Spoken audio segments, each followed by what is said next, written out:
Patrick, can you hear me? Test, test, test, test.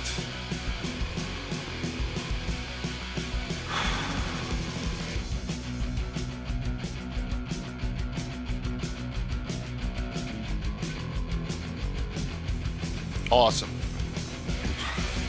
Hello, hello, hello.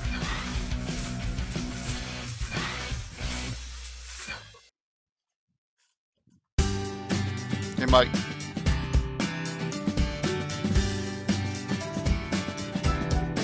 I got the stream started a little early. Just was sitting here. I was like, why not get the preludes going?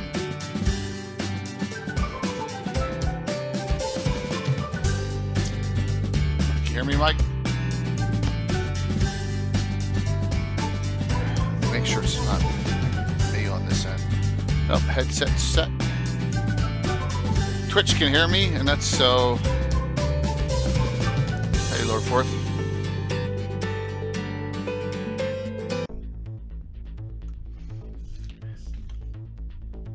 No one of consequence. Yeah, we're just Mike. I don't think Mike can hear me or hear back. Greyhawk Mike. He looks like he can. How about now? Can you hear me? I can hear you. Awesome! There was some kind of zoom update. Oh gosh, there you go. How are you? Okay. Good. Question for you. I know you won't be here next week, but what about a week from Sunday? I think it's the 17th. On a cabin.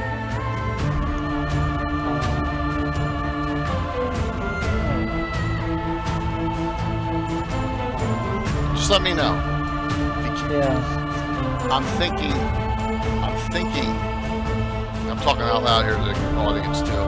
We're gonna have to do this sooner or later. We need a Vecna the Real Story, and I know I can get a lot of Pacific Rim people on Sunday night as opposed to Wednesday night to watch it.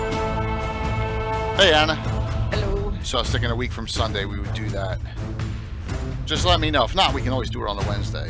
But I know that there's a lot of people who want. I mean, it's going all through Twitter, like, I know nothing about Vecna, and then they get everyone goes, oh, I know, and it's like, what are you talking about? It's driving me crazy. Right. How bad it is. Anyone else notice that on Twitter? You talking about one of these social media cesspools? Yeah, exactly, Anna. That's what I'm talking about. Well, I only use Twitter to look at my notifications. I never look at the regular flow because it's. That's good. Yeah, I never even. Well, just the things that I follow. There's a lot of people saying, you know, I don't know anything about what Vecna is all about and all, and then they're like, oh, I am the expert on it. And I'm like, what? Yeah, I was like, oh my god. Yeah. That part of Twitter never appealed to me. It's like going on Facebook and just generally scrolling through I do that occasionally, but not that often. I look at my groups and my notifications. I was thinking we gotta do one.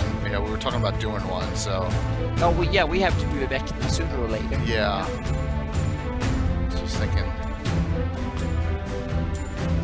Amy, it's funny. And what's up, Timmy?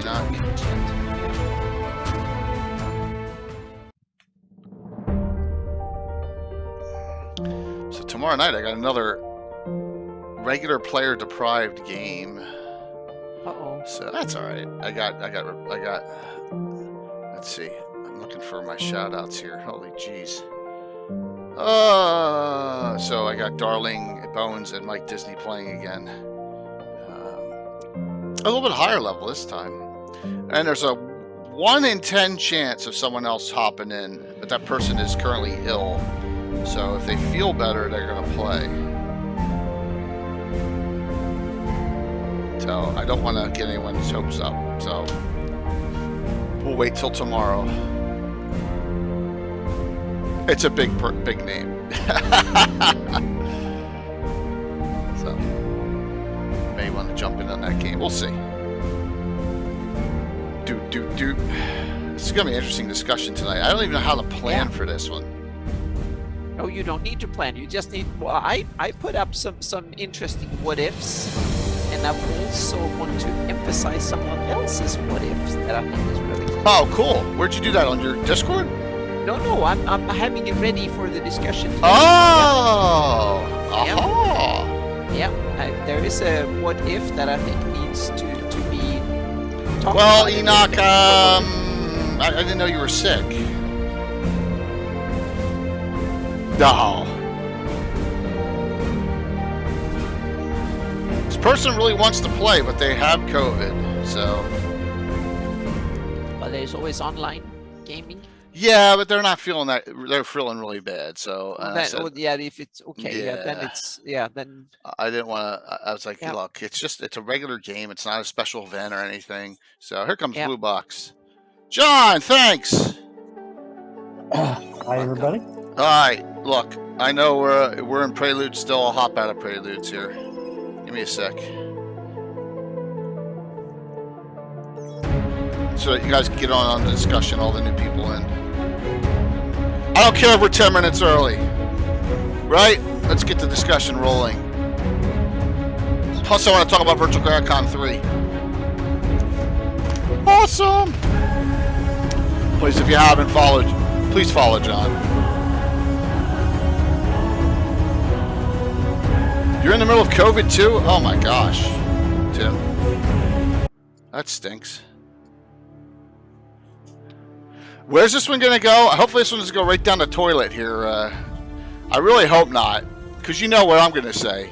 Or maybe you don't, but I'm gonna get over it and, oh, it's okay, Amy, it's all good, either way. But thank you. Let me see, am I hitting the right? Yes. Alright, tonight. This is going to be, this gives you all an opportunity to participate. So, what if, yeah, I'm going to get it out of the way early, but or maybe not, I don't know, because it's probably going to come up the whole show 100 times. So, what if a theoretical discussion? And we're talking about Greyhawk here, everyone, so I don't want to sound obtuse, but if like someone says, well, what if the time of troubles didn't happen? I don't have any idea how to answer that. Right, Mike?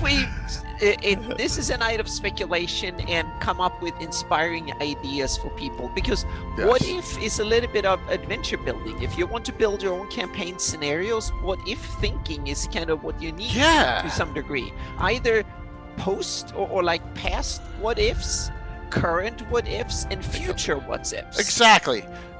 And I'm going to try and have examples. So both what if you change something way back in history, and if you change something currently in lore, and if you change something going forwards. Casey, you're a little too early on that trolling. Just a bit outside. Wrong movie. But it is here. Just because I'll do that now while Casey reminded me. Gonna do some classic D&D preprint giveaways. I got completely restocked by a Canadian Ancient Gamer, Patrick, on that, so we are good. All right, so that's set up. Do that now. Hey, Jim. We are early, as everyone knows, but that's okay. We had a nice raid from Blue Box. So I figured, why not? Just let's get the show on the road here. We're 10 minutes early. You know, we'll get yelled at by some people, but that's okay. For being early? Yeah. Like, how early are you going to start? Here, that way I can show the Blue Box raid too if I hit that button there. So, awesome. So, good evening, everyone. I had started stuff before Anna and Mike had even been on, so I gotta make a little. There we go. Video adjustment. I'm Jay Killer Gazama. With me, Greyhawk, Mike Bridges, and Anna Meyer. Hello. Tonight, Scott Chuck apologizes. His computer crashed yesterday while he was printing. This is what he claims. So I'm still waiting for those 2 codes for you and Kung Fu. Just note. Be patient there. Everything else we're up to date on and giveaways. So look. Thank you, Jim. Thank you so very much. If you don't know and you haven't yet, and you want to participate, please. Virtual GrowCon is in tabletop events. John at Blue Box has 2 games in. Dever Mysterious Tim has a game in. I have the Grand Joust in. There's a lot of great things going to be going on at this. Troller Games has multiple games in already.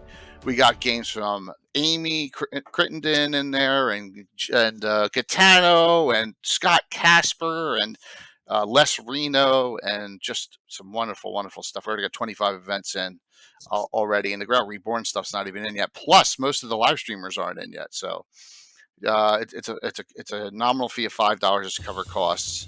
And wow, look at that! We're gonna hop up a hype already. Thanks, Chaos. Oh wow! Yeah, very, very kind of you. So look for that, and look for the new T-shirt, getting that designed and finalized this weekend.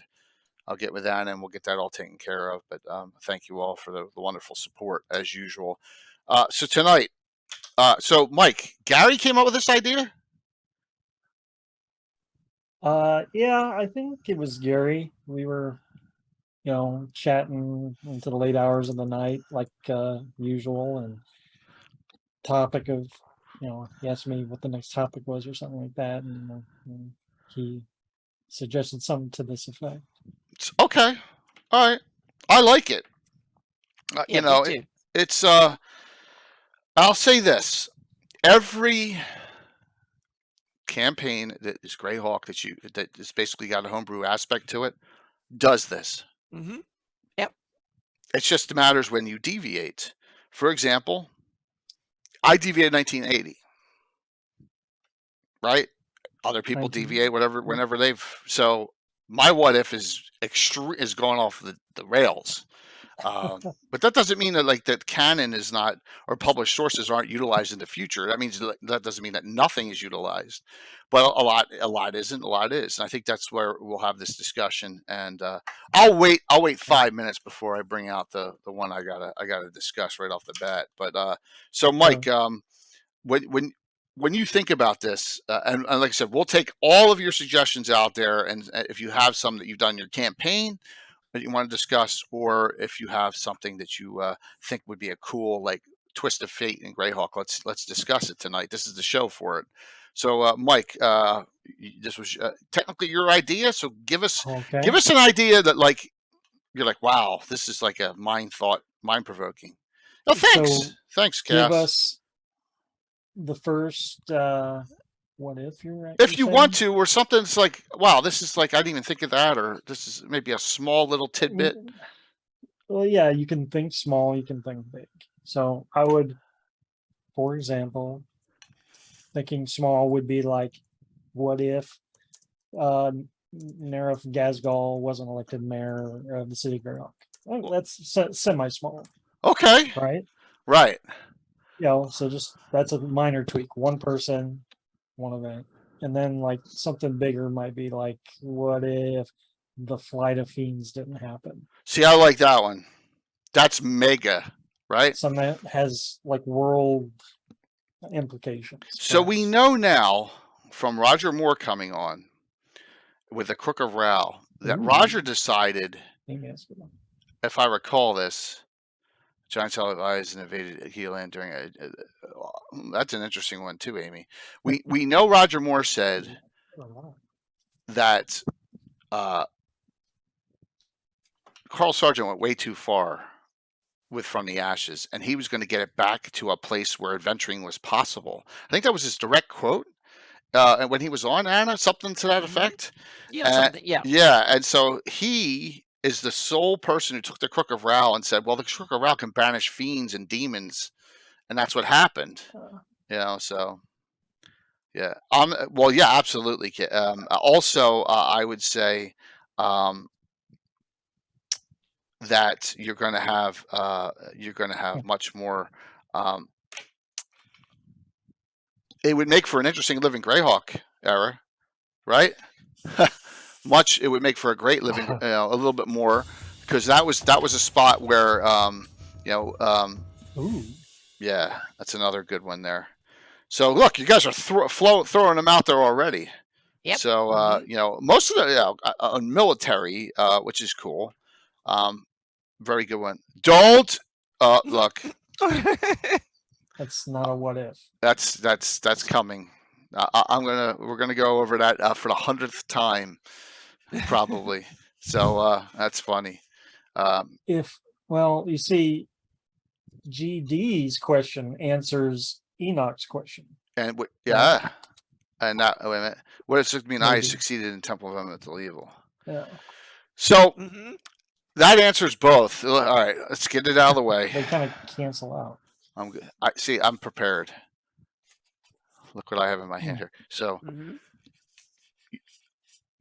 you take these to you take. Now this is a what if. All right. Every adventure has a set of possibilities, correct? And thank you for the support, everyone.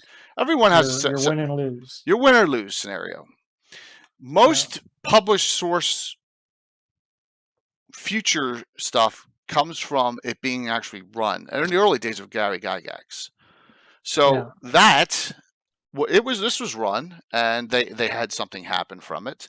But the next level didn't do that in this case. When I ran this, and when Dale ran this, and when most other people ran this in the 80s, you defeat Zugdami. I use parlays with St. Cuthbert at the end, right? And you free and rescue King Thrommel from his imprisonment in the 3rd level here, right? So this shit never happens. Oh. There we go. Yeah, there you go. So now you're done with this topic. Now we can move on to the next one. That is a what if. Bye, Bill. I didn't break the book either. No, And Bill will not be playing tomorrow night either. So because he has another hockey game. You got back-to-back hockey games? Oh my gosh, Bill, that's rough. Mm-hmm. What if Ayuz was a lady? Well, Ayuz could have been, and we talked about that a little bit on Sunday night. Ayuz's half sister, or we don't even know if she's a full or half sister, Drelsna, sitting in Shokan. So is the question implying that if Ayuz was female, he or she would make different choices? Yeah, probably Better, be nastier. worse? Be nastier, yeah. Look better and more beautiful and nastier if we go by the standard fantasy tropes. Yeah. Killed would have been better. So what? All right. So if Thrommel had been killed, right, and like his body was destroyed or whatever, all right, you move on. Nothing happens. Great. He's dead. All right. And that's a possibility in that adventure too. They may accidentally kill him because he's in a suspended animation under the illusion of being a vampire. That's a possibility. That's a real possibility in that case. And then it's just he moves on. You move on from that point. Nowhere in the world does he become a vampire in reality ever anywhere. None. Sorry, I knew it. It's going to happen 100 times tonight. It's going to happen a freaking 100 times. So, but good one there. I'm going to scroll back here. So, Baron Blackfair staged a coup and took over the Free City prior to the signing of the. Do you know? I don't know, Amy. I don't know about that. I don't know about that one. I don't know enough detail about Baron Blackfair or even where he's from. Am I missing something? He's from Blackfair. Blackfair. It's a small town or place south of Greyhawk. It's that I misspelled on the maps. And that's why I know exactly where it is because I accidentally put it at Blackfriar, but it's Blackfair. So I had to correct the typo. That's why I know exactly where it is. Yeah. When did he marry Alita Norbalos? Did he do that in Living Greyhawk, Amy? Because I have her single. In the Slavers, it doesn't say she's married. Yeah, he's not someone of note. He's one of these lesser nobilities in the Greyhawk area, I think. Yep, one of these. Yeah. Mm-hmm. See, Patrick. Now you're putting out ones. What if the Circle of Eight never died? Well, they died. Oh, that. See, Amy. That's why I like that because you did that. That's cool. So wait a minute. So they don't die in the Falcon. They don't die in Vecna Lives, and a couple of them don't die in Rary the Trader. So it would be a very boring place then, I think. But I think that's too many times for them dying. I would have preferred like one adventure and then the Falcon kind of time gets undone in. So it's an interesting concept though. Yeah, Amy, same here. I mean, same here. I got her working with the Slave Lords, too. I agree 100%. So that's a great one. I don't have her marrying him, though. I have her still single because, just in my game that hasn't come up. But that's that's a deviation from a campaign, which it's a great what-if scenario. Let me scroll back up here. I know there's a couple other ones I missed early on. The Giants, Amy also put the Giants allied with Ayus and invaded Keelan during the Greyhawk Wars. That seems like a more logical combination than I use, and Ket, let's say. Yeah. So I like that. Ooh. But yeah, just finished over my character. Help liberate Scamp, but slave lords are revealed. The Giants, would they have the capability of going into that far into Keelan though, with basically Grand March, Sturridge, and all the? That's interesting. Yeah, I had the Keelans partially taken over when I was 12 years old by the Sea Princes. So yeah, I'd say the Giants could.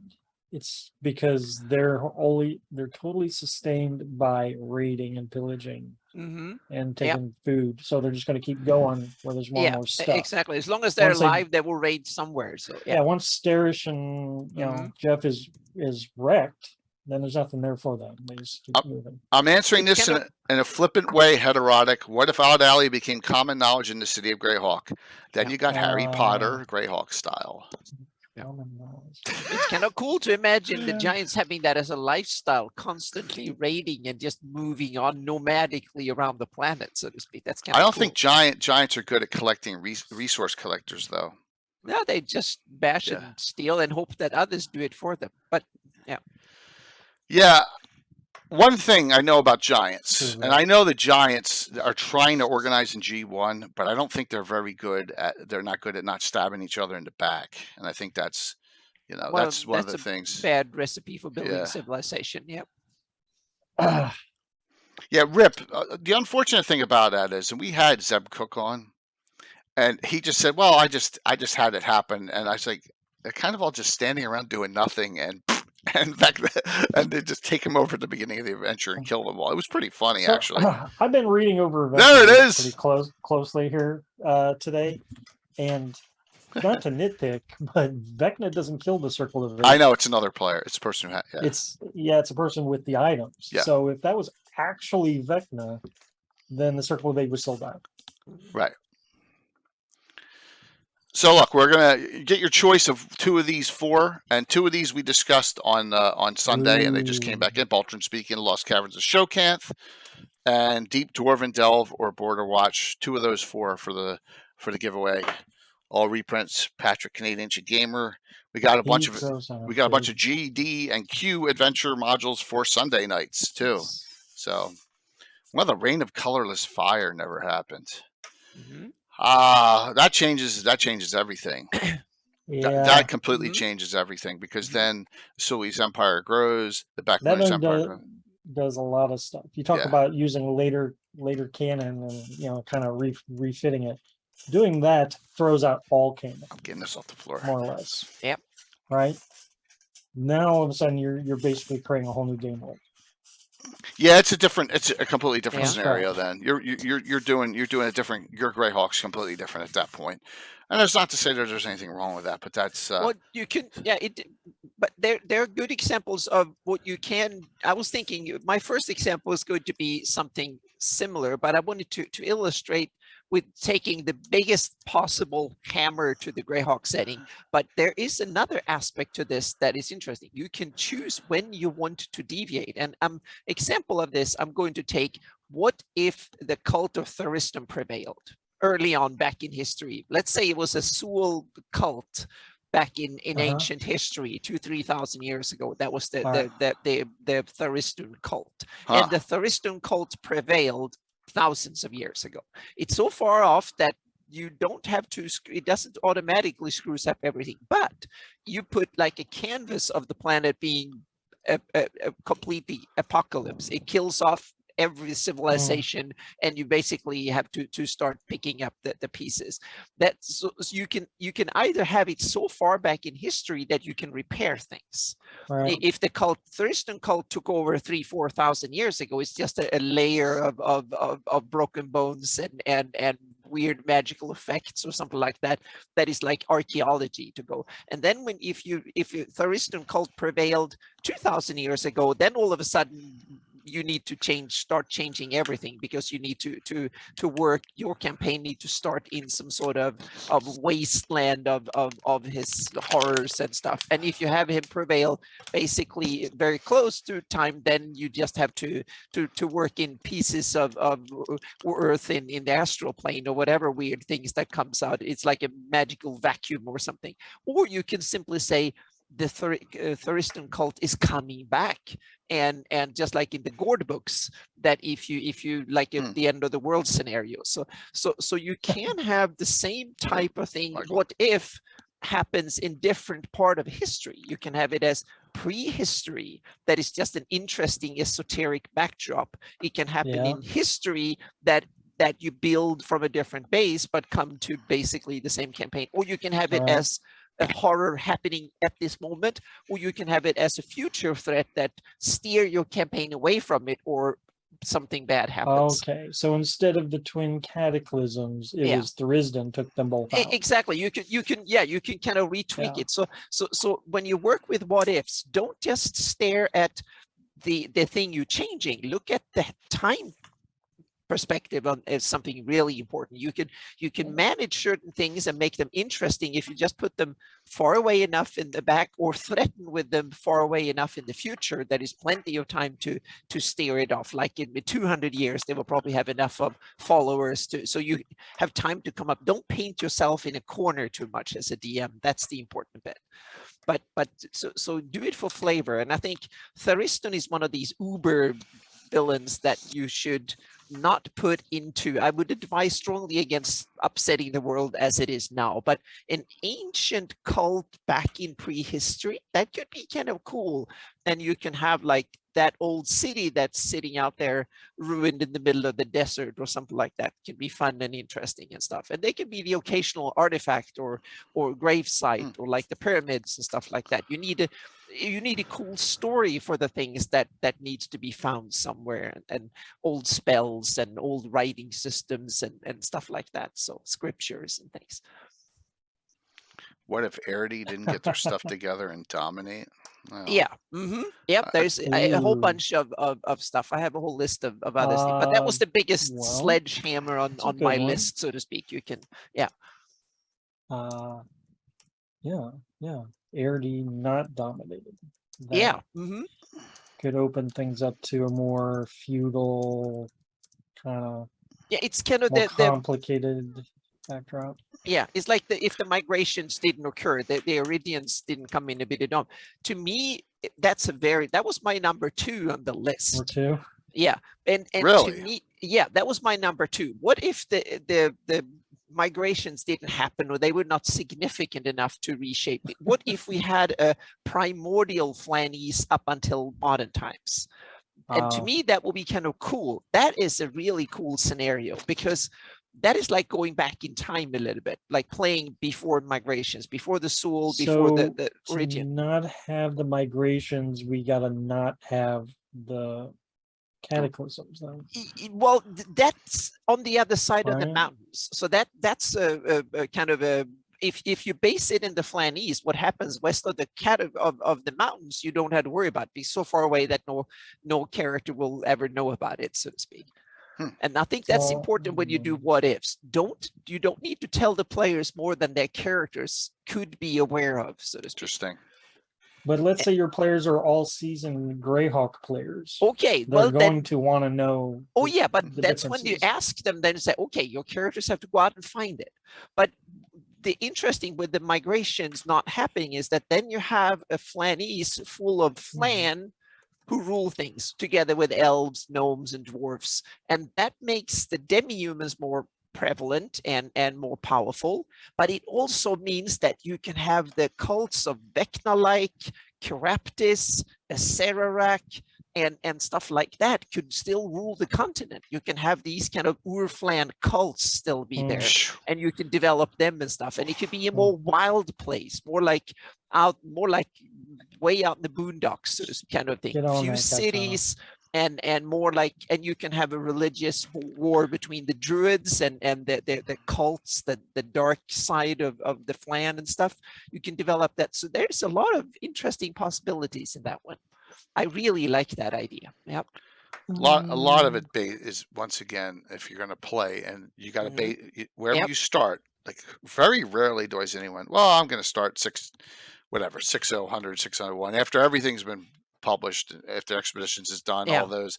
Usually people are starting 576.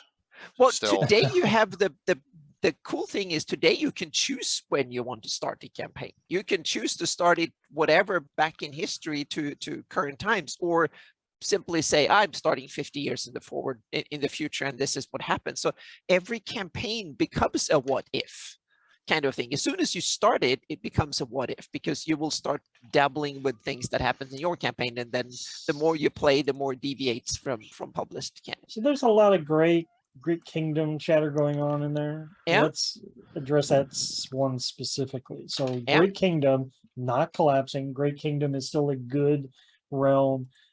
Great Kingdom is not affected maybe by Yeah, the raids from nail north. X's didn't get to Great power it Kingdom or corrupt it. holds itself together. No, Yeah. I think he's talking about Great Kingdom from the Ashes, where it falls all from Eyes the Evil. I mean, Okay, even so the it might Undying.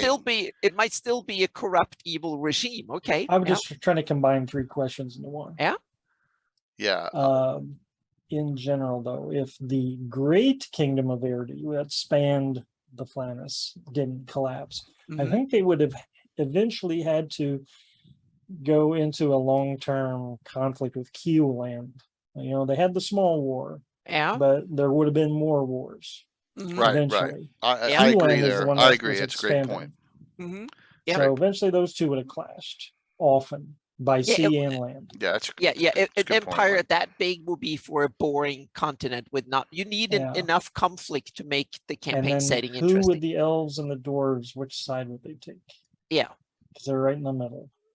but that is also a possibility. You can have demi-humans and the remaining flan and stuff, like a guerrilla movement against, like a Star Wars scenario. Yeah, the empire against the fledgling little resistance, so to speak, or that type of campaign. That's also And I possible. don't think it matters how good aligned the Great Kingdom would have been. The North, the Nomads, and the Bandit Kingdoms, and Mhm. the Lonrian Peninsula, they would have been so barbaric to them. They would have resisted Yeah. that culture. Probably, you'd still have conflict. So I want to answer Gitana's real quick before it disappears. What if the Battle of Emerald Meadows was lost, even without Thrommel being captured later? Then all of our first generation characters, when we were 12 years old, would have died in their very first encounter. Yeah. No campaign. But That's you have a lot more other characters coming. If they Well, lose, that's where see we interjected ourselves into that battle. We were all like 16, 17-year-old humans fighting in that battle. That's how we started our campaign. If we had lost, we would all been killed. But we lost so many characters in the first 3-4 years that it was like ridiculous. I remember I had a character who survived the third level, and we were like, oh, wow. And I was so jealous. A friend of mine had a character that survived to 5th level. That was unheard of back in those days. Yeah. What if Archbold of Nyron hadn't been poisoned? Rob, that's you're gonna have to have Von Molku that in this one. I don't know about that one. Huh? I'm not sure about that one. Grindelwolf has one of mine. What would happen if Vatun was really freed in 5 Shall Be One? Is Vatun real though? Do we ever decide that? These days, he legendary or presumed to exist. He's just a they believe imprisoned god. Yeah, he's just as real as Drisden. Where's he imprisoned? No one knows. He's someone who's supposed to come back and save them up there. So okay. But if he is freed, then the barbarians really do unite, and then all of a sudden you have a kingdom that is this, encompasses what, a quarter of that map, that side of the map. Yeah. But 1/8 of the Flannis. It's an interesting one too. They would ally with Radek and probably take out Bone March in North Province. In my opinion, that's what happened in my campaign. And you're worse, right? They would take out or absorb Stonefist, and then from there they could go after. They can go west or they can go south. south. They can expand west or south. Yeah. Oh yeah, that huge implications, and the fact that they did a switcheroo and it was Ayus, ruined a great factor in the Greyhawk Wars. Yeah, maybe I used it a service by by screwing it up for Maybe. them. Maybe.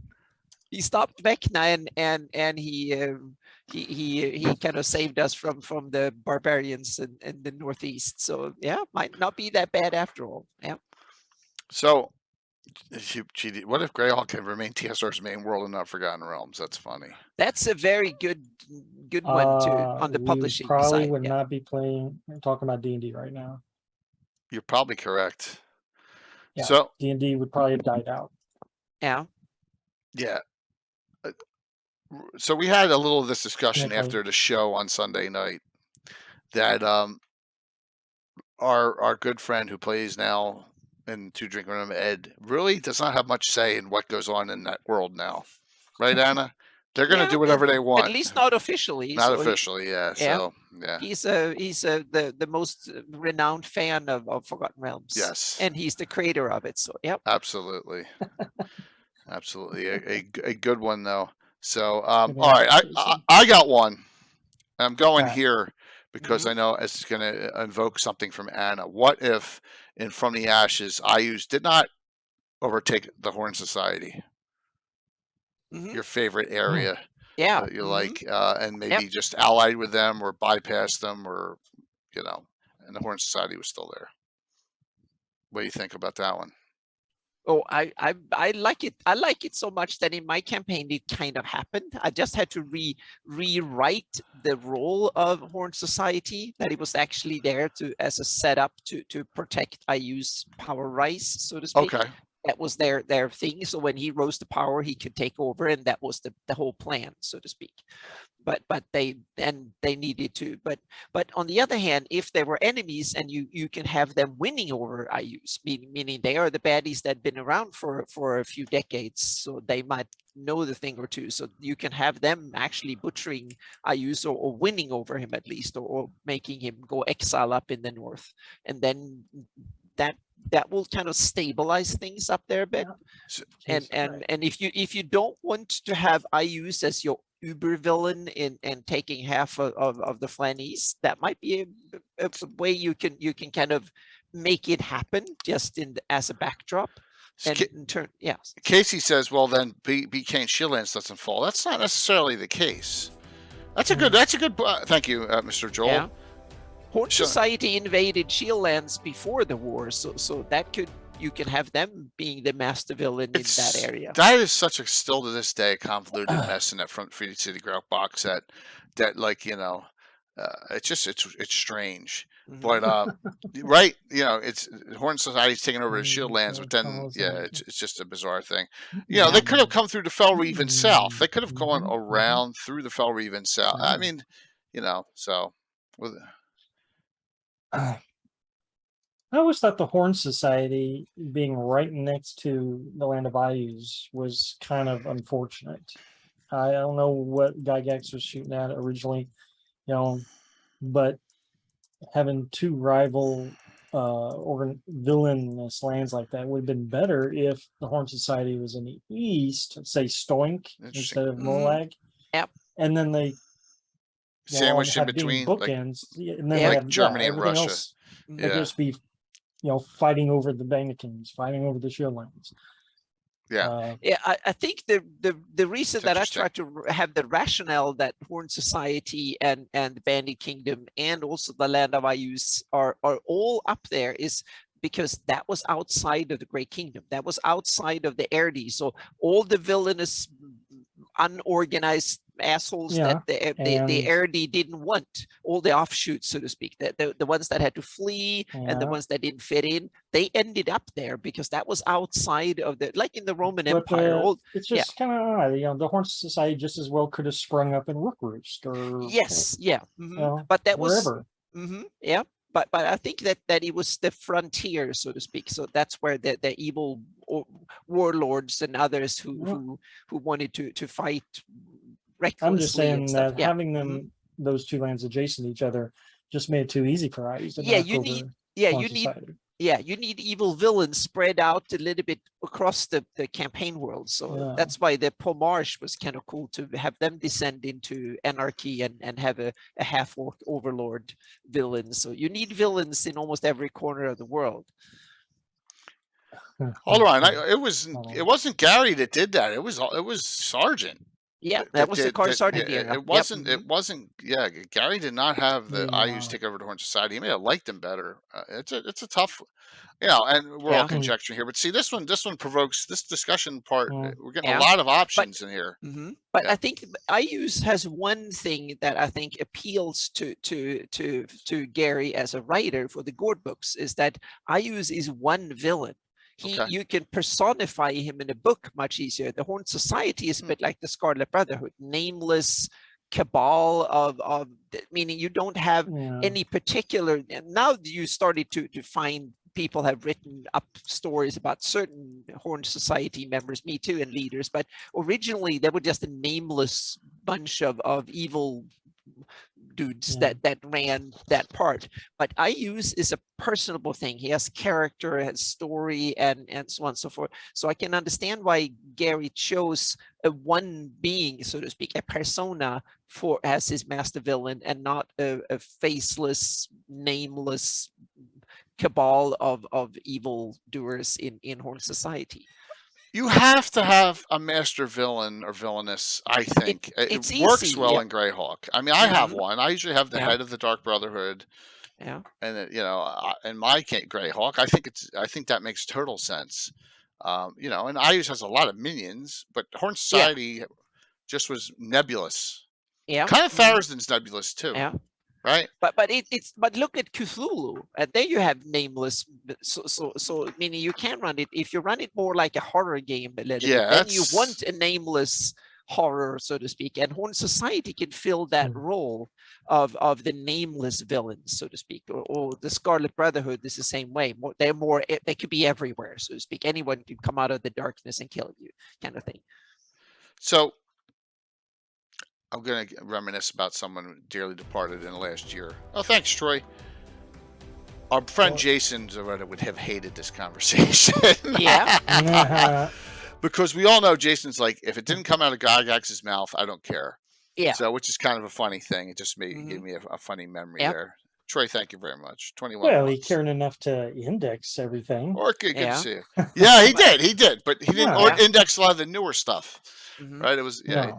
So. But I think it's a very important discussions to stimulate your creativity. Absolutely. For your own game. So it's a good discussion. Okay. I have a follow-up to this one. Go ahead. Because the one that was on my list, and meaning what happens when IUs is gone? Meaning you can have a what if, say, what if IUs never existed or he never took power or whatever. But you can also, that is also one typical way you can actually move it forward and say, okay, what if the band of brave heroes actually slay IUs? What comes after? What kind of vacuum? What do you want to fill it? And then Horde Society is one obvious candidate to fill that void, so to speak. But not that I want to speculate who, but I want to again emphasize these are the things as a DM when you develop your big arcing campaign. We have to ask these an example of that. Yeah. So I know of a campaign that went through Living Greyhawk for years. We all know a Dungeon Meister whose pictures I link all the time from DeviantArt, right? Of all the fights of IUs and the Boneheart and all. They destroy IUs in the end of their campaign, and then they go and they wait like 18 years and they do a second generational thing. They stay. He stays away from that discussion at all, and they're in Sassarine and all way south. So he's not even touching that because I think that really creates a void. I mean, something's got to come in at that point. Well, yeah. Well, I can tell you what happened in my campaign. Let's hear it, Mike. When my 3.5 epic campaign took out IUs, those players filled the void. Ooh. Right. I had to get rid of those players. I had to get them off Earth fast. Wow. they were going to be the villain. You see, power corrupts even in game. Oh, yeah, it does. Oh my gosh. It does. Yep. But that's, you know, hey, that's what happens in certain campaigns, man. Things Yep. go. We've Mhm. had. But Good. no, please go on. We've had characters, you know, ascend to sainthood, and characters go off and serve their gods and all. But that was when we were young in Monty Hall, right? So, you know, we Yeah. haven't had that happen in 38 years. But you know, that's part of the charm of the game. Now, it's a Yeah. great question about defeating Ayus. Is my guess is, well, why can't I hate to do this because I sound like I'm such a follower now that Stranger Things is on, but why can't Vecna come back, or why can't, you know, Yeah. something like that happen, or you know, He is a god and he's yeah. still around, so he could. That's one Age of of, my or the lists. Age of Worms. Run the Age of Worms Yeah. and So Caius. So Vecna winning is number 1 on my list. Okay. Okay. Yeah. That's actually in the module. Mhm. What happens when Vecna wins? It's very specific what happens. Yeah. In which module? Vecna And- lives? Vecna lives. Yep. It's very specific. And it's hair raising. Yeah. But if Ayus disappeared and his lands and conquest becomes kind of a fair game to Reprints. Yeah. Awesome. Yep. Coming soon for a giveaway. Awesome. Yep. Thanks, Patrick. Then I would. One of the things that I would use to fill the void would be more old Flan stuff, the druidism and stuff like that. Things that have been living on the And fringes. it's going back to nature. Exactly. I'm going back to nature. I've become a tree hugger, so to speak, a bit. Yeah, that's a little bit what I do in my campaign, but only on the margins. But if Ayus disappeared, I will the room for stuff like that will expand, so to speak. It's the big. I would see it as natural because that's probably where they were hiding away during the Grey Kingdom years, when the Grey Kingdom was at its strongest. Those interests survives, and the Tangles, the Felreave, the Bandit Kingdoms up on the margins outside of civilization, so to speak, and that's where they can come back and thrive a bit. So, hey, Curtis. Hello. One thing I would say is the way Greyhawk is set up. Not bashing Ed's Forgotten Realms, but man, there's a lot more up and down striding with gods in Forgotten Realms, right? Yeah. Gods get killed, dead, you know, all sorts of, you know, time of troubles, all that. Yeah. In our campaign, it's a little more static. St. Cuthbert make a totally good version of Ayus, isn't it? It's possible. I would say you have enough baddies in place. I would say Vecna and Caius have been my 2. I mean, Caius is the main one in the Age of Worms campaign, right? So it's very I mean, that whole thing's about getting him released, correct? Mhm. That would be the one I go to. I go to Caius because Vecna's, especially now, it's just worn out.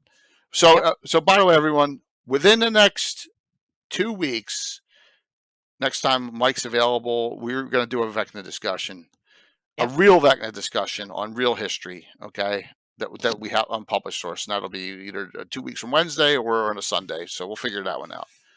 We're doing okay, Wally. Good to see you. It's been a little while. And Godfather. So just note that'll be coming, and we'll be giving away that stuff during that point. Let's see here. Another what if. All right, I'm going to go back to this because this is my neck of the woods.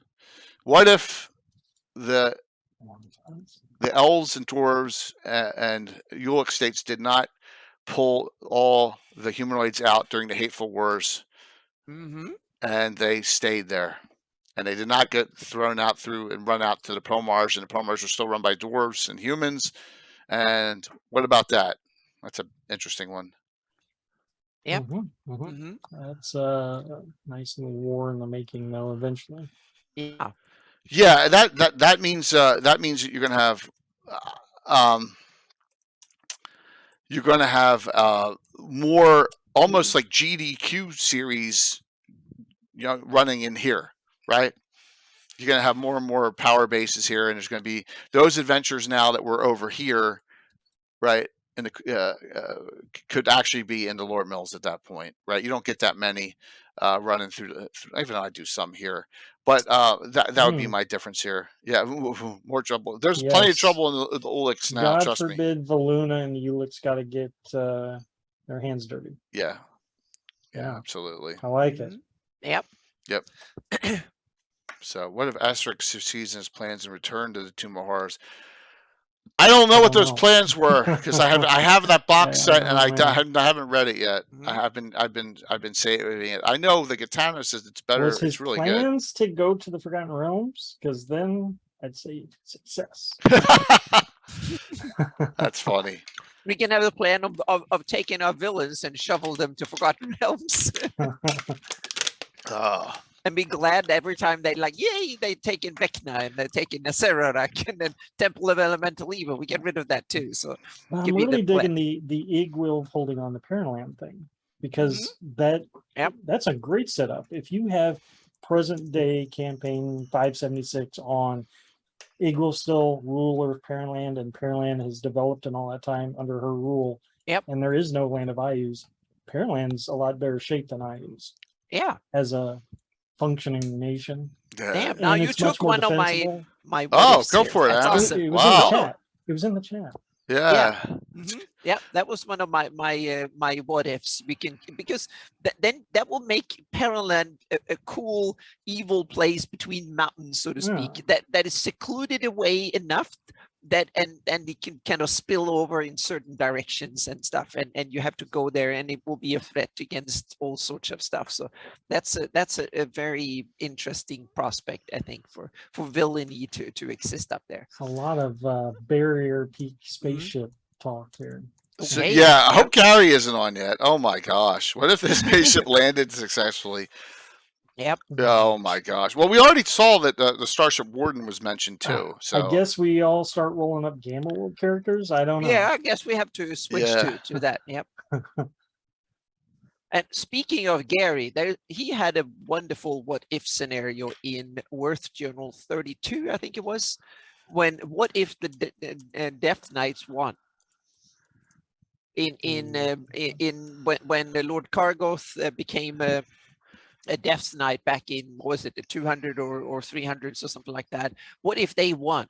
That is a great article, and I think you should get to Earth Journal and download that and read it, because it is a wonderful written what if, and he goes through all the major Death Knights and what will happen, so to speak, if they took over the Great Kingdom early on, some hundreds of years ago, and started ruling. It probably would still be together. Yes, and exactly, yeah, because they will not budge. They don't die from old age, and they are already insane enough that they probably are kind of very stable regime, so to speak, evil but stable.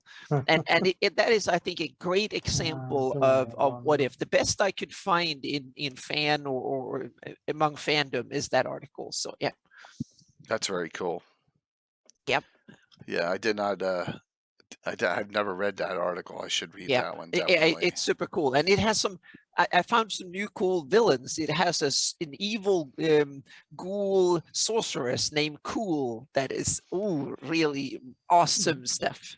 So that article inspired at least 2 campaigns on my part. So nice. Yeah, so yeah, I can't really plug that one. It's a fantastic article. I really like it. It's a what if. Remember what number it is? I think it's in 32 or 33. Okay.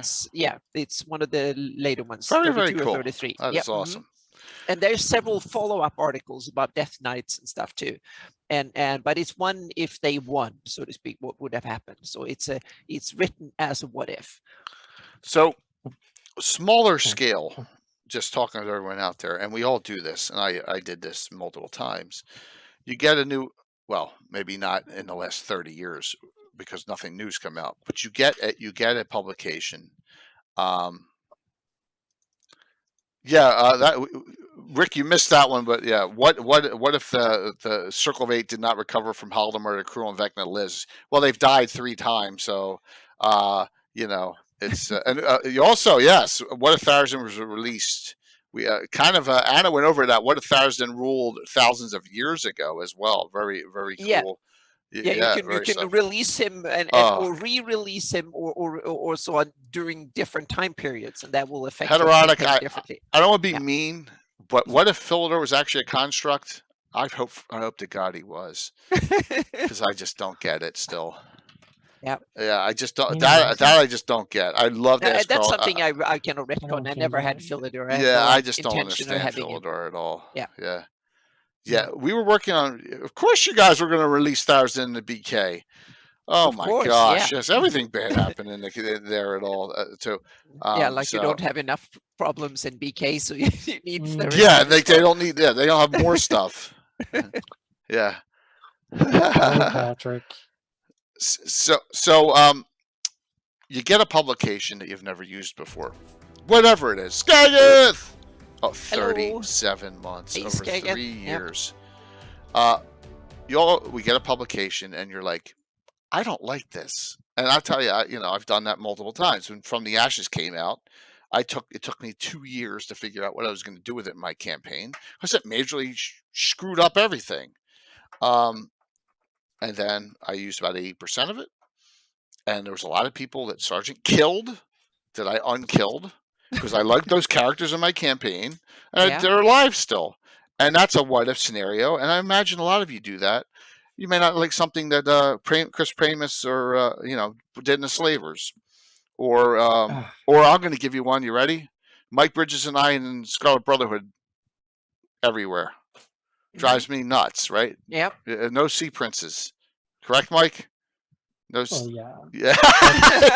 There you go. Yeah. Veil of the Mage, just like last week we talked with Rick. Yes. Mhm. Make some changes there. So it's Yep. okay. It's okay. Yep. And I want to discuss this, and we're not just if we go off on this too much and this bores everyone, let me know. I've noticed on Greyhawk Online and Cannon Fire recently, a lot of newer people have come on, and they're like, "Does this affect the canon? What I'm doing?"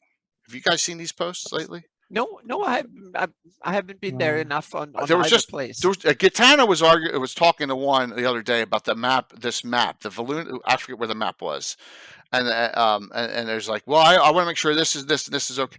And then one or two people came back on. Yeah, it is, Rob. And they're like, well, it doesn't matter. It's your Greyhawk. It doesn't matter if this one little minor thing goes up against the canon. It's not the end of the world. And I just note it is an ugly world. But we all have those periods when we want to know everything, and that's probably why we are sitting here, because we've had a lot of years when we try to digest it and stuff. So we have to give hats off to the people that actually try to learn stuff. No, but it's an interesting phenomenon. I think you should do both. You should both try to learn the lore and then try to break it, so to speak, in your own campaign. What I'm trying to, and the point of this what if is, we all, every single Greyhawk from all of us, good, that's good. Every single Greyhawk from all of us is different. There's no two Greyhawks that are the same, and there's no two DMs that are the same. And that's what this thought process is here. Yeah, because we're all going to disagree about things. There's all going to be little tweaks here and there, and that's okay. But here you go, having a vibrant conversation, vibrant. Gitana's very nice in his points there. Lore is made to be broken, and I'm not saying if your what if is the following, you go and your characters go and they kill the Circle of Eight and take. Hey, whatever. If your players love that's great. That's even been done in public lore, so to speak, or published lore. Great point there, Rick. Yeah. So one of the what if that I did for my campaign this time was to think, okay, I wanted to introduce a dragon. I wanted to introduce a good dragon, and I wanted to have a dragon ruler, and I wanted to see. And then I simply retconned in Shieldlands. In Shieldlands. So Katarina, she's actually a gold dragon, and so her mission is to restore Shieldlands and to fight Ayus. That's her, and to work with Furiundi and Veluna and High Folk and Celine to do it, so to speak. So she's on a long-term mission, meaning a 300 or 200-year mission, which is kind of a 10-year career for a dragon, so to speak, that's growing up, that is 250 years old. So she probably planned to do this for another 200, at least for a lifespan of a century to set it, do it. So she's running things, and that's her. She's collecting her horde in the form of humans that love her, and like her and respect her. That's her way of doing it. And she has backing from higher authorities. So she has like a decent sized budget in gold pieces and whatnot, to finance the whole thing. And then she goes to war, and with Ayus and his henchmen. and that's where the characters are drawn into this fight, so to speak. And that's the what if scenario. I was thinking, okay, what if a good dragon wanted to run things and do things, and meaning what will a dragon like plan be, meaning they live for 1,000 years or more, so a century is probably a decent planning horizon for a dragon. They don't plan in months or even years. They plan in decades and a century. Well, if I was a good aligned dragon that wanted to rule something, I would probably get like a big fortress city to contain all my treasure, which is actually the city's treasure, but they don't know it because they don't know I'm a dragon. Yep. And this fortress would be unstoppable. Probably maybe get some wizards on my side, some dwarves to build all the stuff. Be a lot like Iron Gate. Yeah, and also you wanted to pick a frontier area because you want to have challenges. You want to have a fight. You want to be tested. You want to show your strength, and you want you want adventure. Yeah.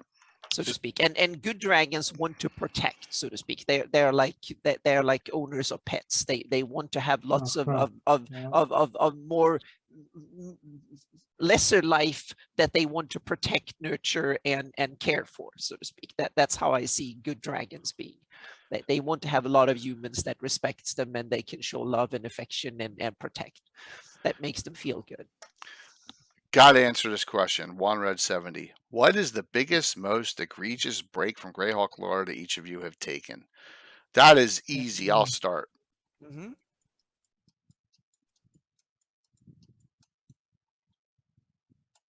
The Order of Ulick itself. My whole knighthood does not exist anywhere else, right? The entire knighthood in itself is a break, and this started in 1980, so I got a break from a long time ago. This entire map here is completely. We had to completely hack this whole area of Principality Ulick apart. Change things. Yep. Completely, because in Living Greyhawk, there's a line of forts here. All this is taken over by Tarash Mak. It never happens in my game because of the situation. All that, it's just, and also this city up here. This free city here is also doesn't exist, in any other places. Along with, I hate the Knights of Luna with a passion. I hate them. I can't stand them. I think it was an afterthought. I just don't. And you know why I can't? Another reason is Luke doesn't even know who the hell they are, and Luke's character Melf runs them, and he's like, I never did have anything to do with that. So yeah, so that's mine. That's mine, and that's my Order of Ulick. Nowhere else. 42 years in the making. Mike, how about you? I'll go to your Shieldlands. I mean, I'll go to your Sea Princess hold down here. My biggest break? Yes. I'd have to say it's that I've done the Greyhawk Wars ×3. Yeah, you've done it 3 I mean, by the time Greyhawk Wars came out, I had already done the Greyhawk Wars twice. Yes. So you had to do it a third time. Sergeant, yeah, so to incorporate Sergeant's work, I had to do another Greyhawk Wars. Yes. Oh wow! So you have the most war-torn. Second edition was a mess. Yeah, it was very war-torn. A lot of that is on the blog. A lot of my campaigns. Yeah, and it is awesome. All the wars he's done. Yeah, my wars were probably more extensive than what Zed and all them put out. Yeah, wars. I used to be all about the wars, so I was always trying to start some kind of conflict. Yeah, wars were cool because when we were like, it's like playing with army men when you're a kid. Yeah, wars. You had wars everywhere, and you had different phases going on in different locations. Man, it's huge, Mike. That's a great one too. So Kender versus Drought. Casey, are you smoking something? It's not even close. Oh my gosh, Kender are annoying. Oh my god. I love halflings. I just love how good of thieves can be. They can be great druids. Yeah. But Kender are just annoying, man. Kender and Gully Doors. So yeah, thankfully I have no Kenders and Gully Doors. But there are two aspects that I have changed that I think are the most drastic changes in my Greyhawk. And they are kind of connected, at least thematically, because I have my Flan and my Elven presence are much more felt. Yeah, that's true. In my, and I've rewritten history, especially the role of Ayus and Grast are changed, so to speak, because I have the Flan culture. I tried to develop it more, and these old Flan cults and stuff are still present under, and Zuktmoy is another one. That's one of the old Flan cults, so to speak, that are still around. The dark, the dark faith, the dark Flan, that is part of Swan. So that is one big thing, and the other one is that the elves are playing the long game, so to speak, and they're more present and more politically active, together with Veluna and Highfolk, and now Foryundi and Shieldlands too. So there is like an Elven Flan axis that is now coming in, that has that was originally there, and then the Erdi came in and became the enemies of, so there. And now after that, so Flan and Elven strength are and influence in the world, so to speak, both culturally and so on and so forth. That's much bigger in my Greyhawk than in published sources. Very cool. So hopefully that answered your question. I wanted to take that one up there. But, you know, another person said, well, a lot of people worry about, well, I want to run this adventure, and I don't want to mess up not being able to run it. And I'm thinking to myself, I haven't had that problem yet. And I did a lot. I mean, I did a lot of post editing on From the Ashes was a mess. I mean, just because, what were you? And you run a lot of modules. Meaning you run modules regularly. So how do you deal with this thing? When you can tweak anything, and that's as a DM, you can take a little blurb like. I could guarantee. I'll give you an example. Carlos's adventure I'm about to run. Oh my God, where did I bury it in all this pile? You know, the one with slippery Sly Cata coming. Sly Cata, Slippery Cata.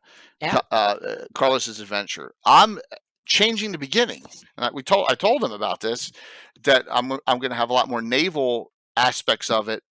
Whereas, you know, they're not going to the base right away, and that you can make change. It's just like making tweaks to a module that's published in 5th edition. You want to run in first, or a 3rd edition adventure you want to run in CNC. You know, it's the same thing. How do you deal with outcomes? Meaning the players. I guess it's kind of simple. You can you have to predict either they succeed with the adventure, kill off the villains, and that will be one outcome, or they fail the adventure and the villain is still there or stuff. Well, how do you deal with stuff like that? Meaning the outcome of.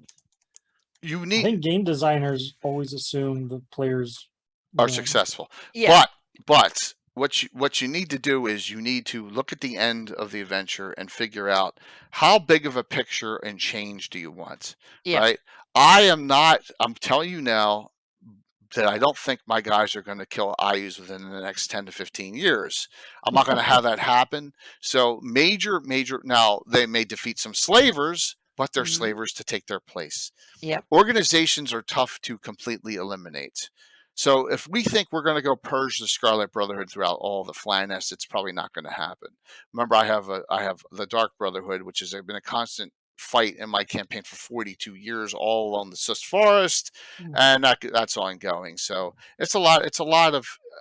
I don't see many adventures have, this outcome is going to really affect the campaign, because they don't tend to be written that way, not that grandiose a scale. Now, I think Forgotten Realms has that problem, where some of this stuff is so grandiose that it does affect it. I mean, that could be my opinion on that. So, I don't think. Let me see what we got here. How often do you find yourselves DMing a party to an area with no module to reference? Use local lore from modules in the area. Do you prefer to create some? I create. I homebrew 95% now. Oh yeah, I homebrew 100%. Yeah, I homebrew 100%. I don't run modules. It's all homebrew, everything. I take ideas and certain NPCs and maybe a location or two from a module, but I never used modules more as like intended. 90. Let me show you something. Probably the other way around. That's a great question, Kat. Let me show you something. That's not 100% true. It's about 90. All right, real quick. Shieldlands. I'm going to just run through some here. Fortress Elendar. There, we discussed that in the Wall of Fame. It's Mhm. I had to put that on the map. Third party adventure from 1980. All right, these are non-TSR, non-Greyhawk adventures. But there's still adventures that someone else written that you Right. then modify into your campaign, so to speak. 2 Castles and Crusades adventures right here. Shadows of the Halfling Hall, Newbriar right here. The starting town, Comray. U2 Verdant Rage here. Here's Lorraine, which is Orlane against the cult of the reptile god, relocated to there. I still have Orlane on the map, but that's just where I had the adventure done. You can make change. There's no reason you can't change where adventures are placed, who wrote them. You can incorporate them into your own campaign. It's not, so I've done that too. Most of my stuff's homebrew, but not all of it, because there's some good content out there and you can utilize it. Like another one, the Kingdom of the Ghouls is a great adventure, and now it's got a whole 5th edition book that someone could incorporate into Greyhawk rather easily. So all right, so wait a minute. Which ones were not published? What if I9 and WG8? Fate of Vistas.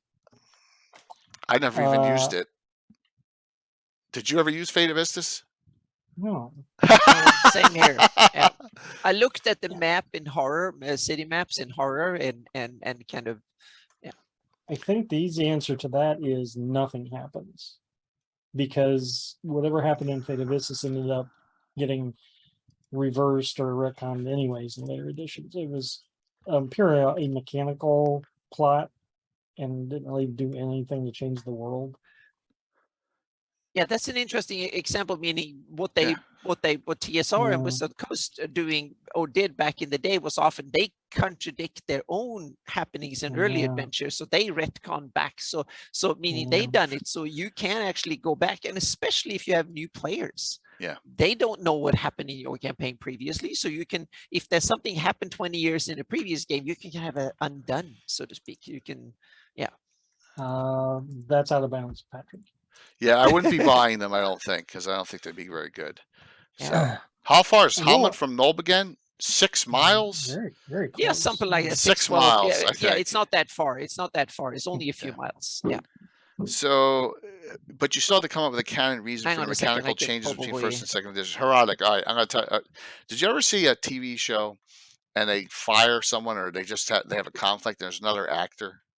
And you're like, it just continues on. It's bad TV movie editing explains all the changes between first and second edition for me, and it just moved on, And plus, I'm a 1E2E hybrid anyway. I back convert everything to 1. So just there you have another issue when you change rule systems.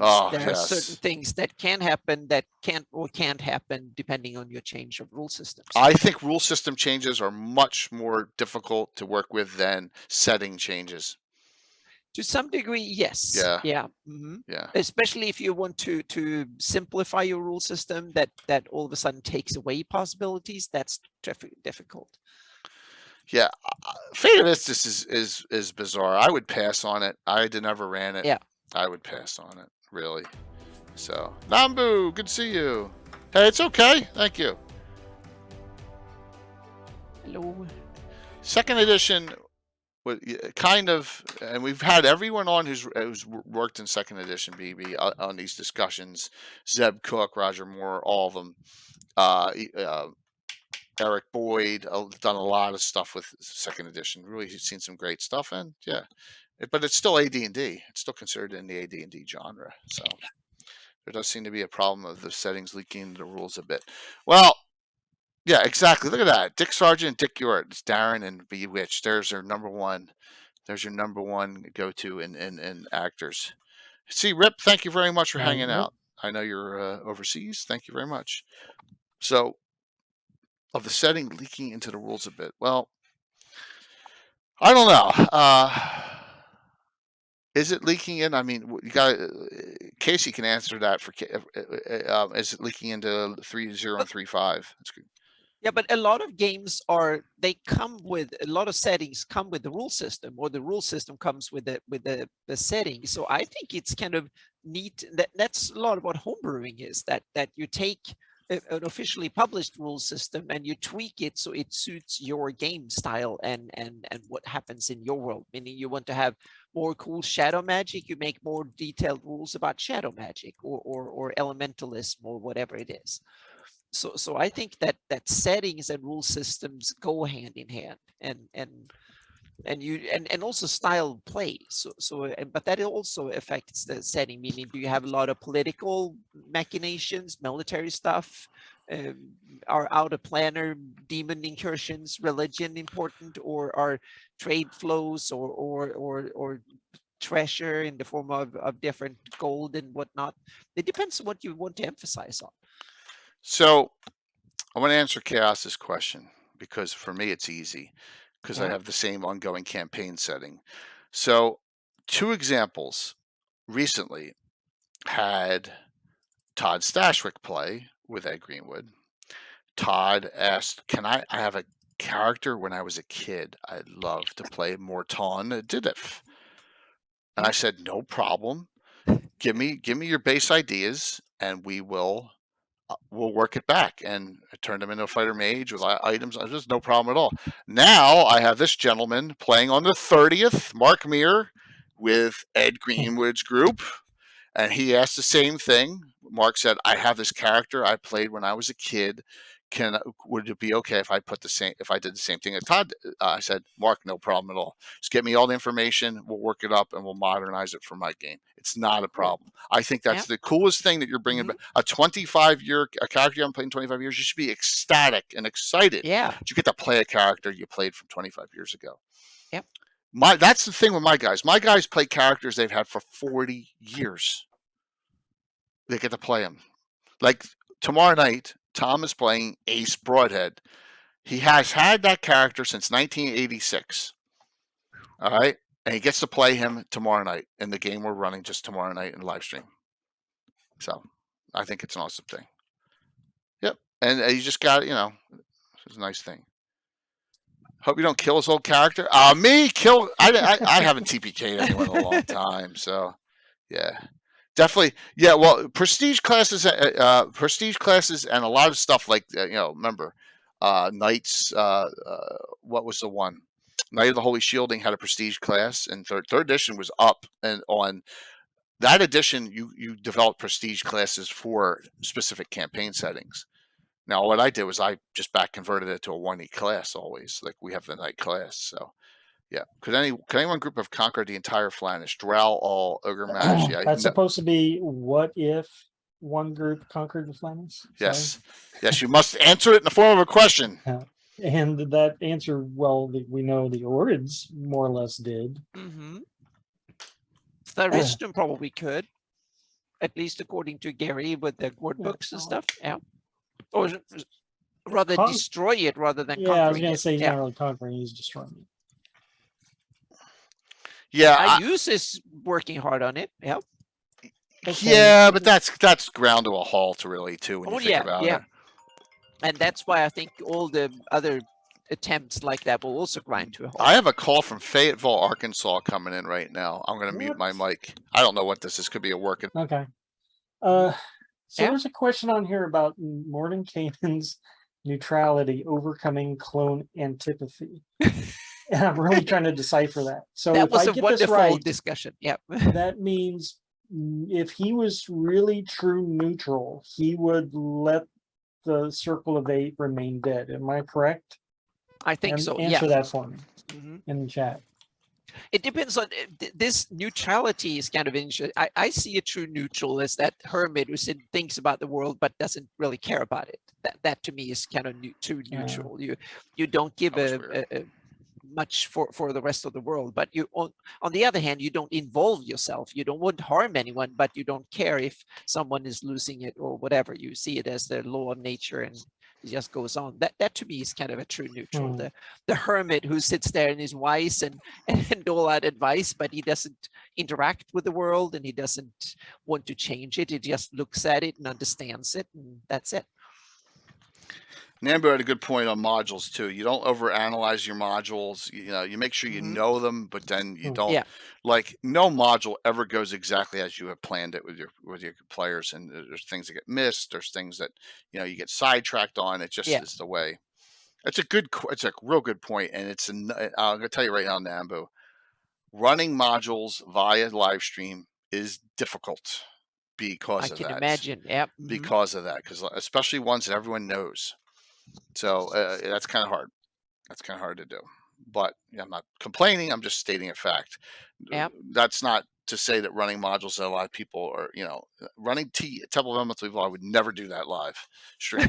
Maybe a part of it in a con, but never the whole thing. No way. So yeah. What if? I don't know. Yeah, I don't know about that one, Lord Forth. Is that another? Is that Gary's other adventures world, where the Elvish kingdoms were more popular and stronger? Well, we're not going to go, Patrick. We always get into these tips. Anna's is very much more stronger, Celine. Yeah, they are more stronger. They've been around and they are they take it the long term. And elves are stronger. They're not more of them, but they are stronger. And they're yeah. So I have upped their game a few notches, so to speak. The dwarfs a little bit more too, but especially the elves. So Anna's got a more powerful Celine. I have a less isolationist Celine because of what happened in my campaign setting.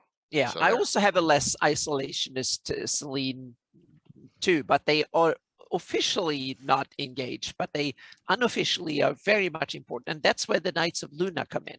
And they kind of unofficial agency that is out there being do-gooders, and then officially Celine can say no comments. We have no clue about that. And so on. So yeah. So BB, I think that question, alignment is fluid like a moral guideline. That's a play style choice, not a Greyhawk thing. And I have no, like I said, I love alignment, but it's not for everyone, especially newer players. And if that's a choice. Yeah, I have good and evil as they are as strong as they are in standard D&D. Law and chaos I have downgraded. They are just that they're more like they are character, and they don't really, you don't get like a law taint. You can't detect if someone is lawful and evil, but they're evil and good taints.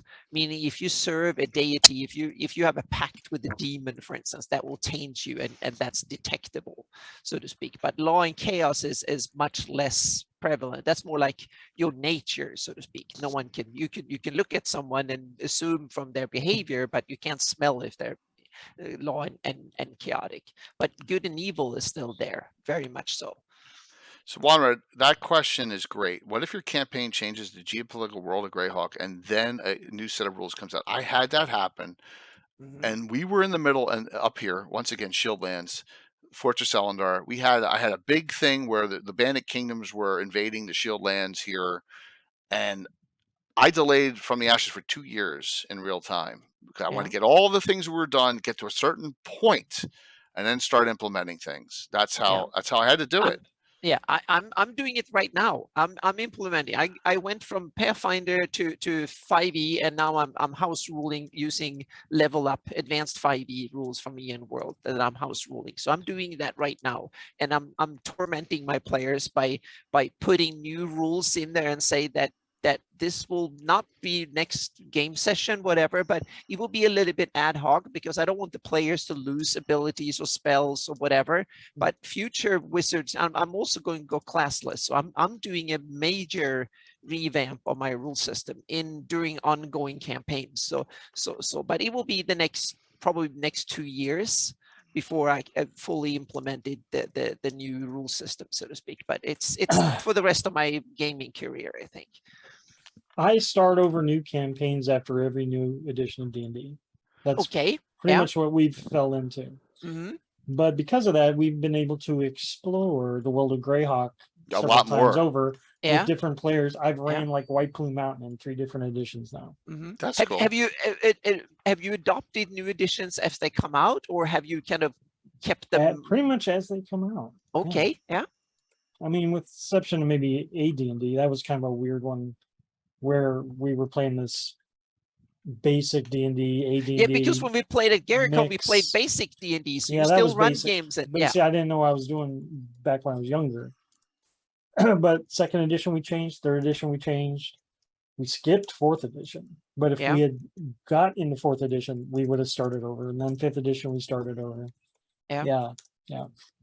For me, the longest edition was the 3rd edition era because I include Pathfinder 1 in that. So that was 20, Yeah. a bit over Yeah. 20 years, from 2000 to about 20 years. From 2000 to 2020, I ran my games using either 3rd edition, 3.5, or Pathfinder because that was No very way. much the same era gaming. And then I moved on to 5e or like advanced 5e level up house rules, so to speak. So it's been for long, and before then it was kind of a 1st, 2nd edition mishmash for 20 years too. So I've been 3.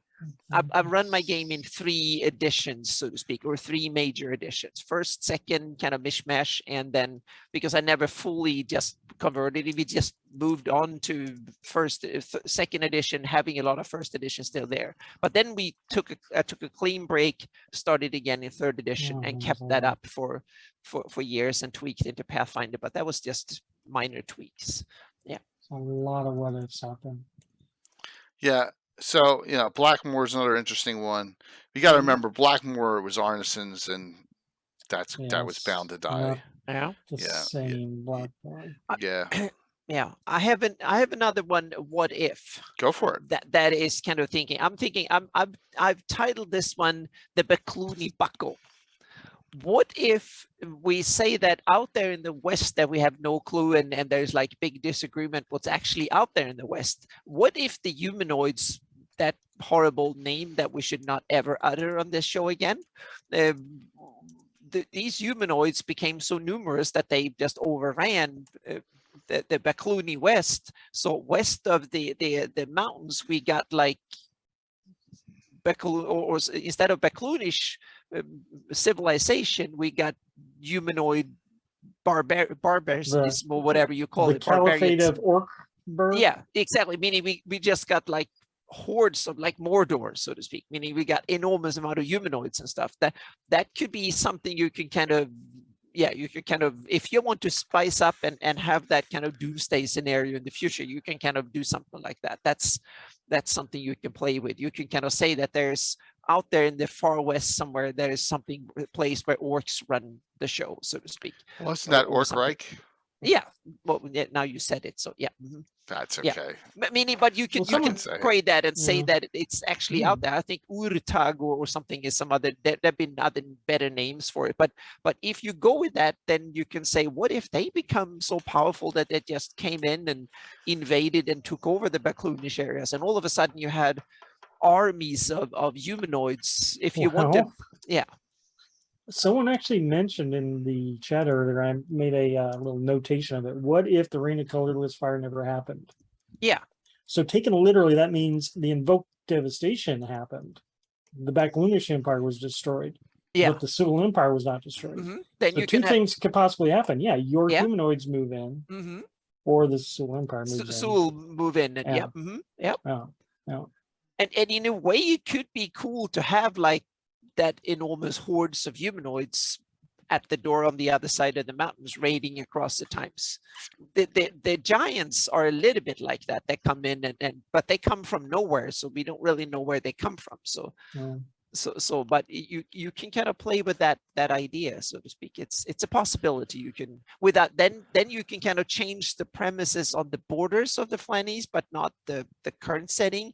And yeah, then you can have them, meaning the Thornwood Gap might be a huge wall, and you have to take turns man the walls against the masses that come in and try to get in. Yeah. So I'm answering a lot of these here. So what if Spine Castle dominate? Then Gary said. What if Spine Castle spreads and dominates? Yeah, Gary is very sad then. Yeah, That's a good So one. yeah, lots of that's a good, lots one. of great ones in this. What if orcs and goblins never worked together as if they were enemies? Yeah. Well, that's the case in a lot of times. Because the Horn Society was more hobgoblins, right? And the orcs were all Iusian for the most part, correct? Well, yeah, to some degree, yeah. You probably had a lot of orcs working. I know in for Warhammer, if orcs and goblins work efficiently, they can go in space. Yeah. Space See, orcs. there you go. Yeah. They can attack other planets. Well, don't you have like space marines? Isn't that a thing? Yeah, it's there's 40K. space, yeah. But I'm just saying orcs in space. Yeah. That's Yeah, cooperation. I am a fan. So, orcs were lawful evil. Yes. Well, Yeah, orcs they were were lawful evil in originally first that way, yeah. edition. And then hobgoblins became the new orcs, so to speak. And Yeah, I'm not like I can't even go there on that question. So orc and hobgoblins were who has the most money. if they invaded gray space, it would take a very long time before anyone on Earth would notice. That's all I could say. yeah. Because you'd have to get through a lot of layers and an asteroid field before you ever got to the middle. People on Earth would never notice. Yep. And what if the way elves and dwarfs could interbreed? Maybe that's humans. So here's the thing. We know the half elf of Greyhawk is based on Lord of the Rings half elves, because where else did he get it from? Mhm. Now, it is stated elves can breed with halflings. So can dwarves, right? It states it right in the monster manual, if I recall correctly. Tim, am I correct on that? Halflings and elves? Oh yeah, tall fellow halflings can breed with elves. Oh yeah. Okay. Oh yeah. Yeah. Uh-huh. Orcs cannot breed with elves, but they can breed with everything else. But that's the whole goal of the Mongrels of the Putrid Tongue, to find that out. In our campaign, we have an entire campaign based on how to breed an elf with an orc. So there you go. So there are no half orcs or half ogres in OD&D, only half elves. Correct, because they're so Uruk-hai Alderaan are half orcs, right? So, and I love the half ogre idea. Whoever came up with that, I guess it was Gary, and then Roger Moore advanced on it. So, but yeah, OD&D, there are no half orcs. That is correct. And in original original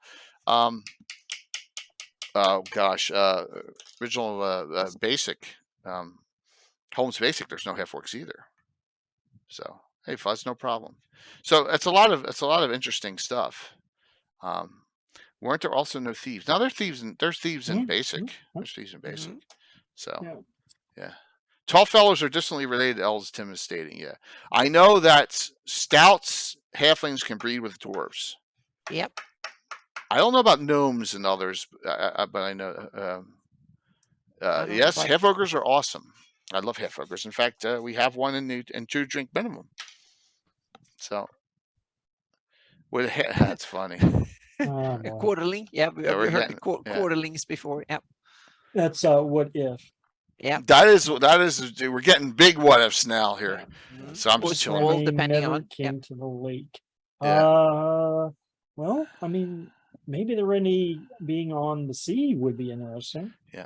They were on like the Azure Sea, and then they can spread across the planet. Maybe that's how they got there in the first place. Yeah. I'm gonna answer this question now, if you don't mind. What's the difference between a half ogre, an orog, and a half orc? Okay. Now you also got to remember there's an Agrillin. One of them is supposedly the mother difference, and I think that's BS. So here's how that's Orog and Agrillin. Yeah. An Agrillin's an orc over ogre crossbreed, I think and it was originally from the dwarf, the UK publications, and then came in Fiend Folio. Orogs I have in my game during the 2nd edition era, during the From the Ashes, are orcs capable of leveling and gaining in power and stats and abilities just like a normal adventurer. They are superior bred orcs. I don't necessarily have them. Maybe they have a little bit of human blood in them. That's what I have as an Orog. All right, maybe half ogres are ogre and human crossbred. They're considered technically a demi-human. So that's a difference, Curtis. That's not me, though. Some people may have it differently. That's what I have as Orogs. Orogs are superior orcs. Maybe you could consider them the Uruk-hai of Greyhawk. So there you go. Yeah. Maybe that could be the same difference with tieflings and candles. Yeah. I don't get. So who? This is a question for everyone. Who decided the Rennie came from outer space? Huh? I think it's just been hinted at. They're not from they're not from Earth. Yeah, that's. I've always seen that there's written that they come from somewhere else. Space, I've never mentioned, but from some other world. Are they from spell jamming? I don't know.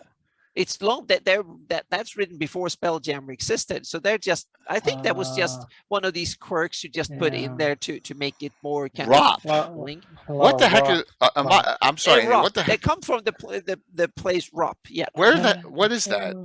It could be another part Okay. of the. I think it's might be be on the another other part side of the planet. Yeah, exactly. other It's side of another the part of planet. the planet. So yeah. Mhm. Or it could Rop be an is their alternate home Earth. world. Yep. They could have like literally not moved in space.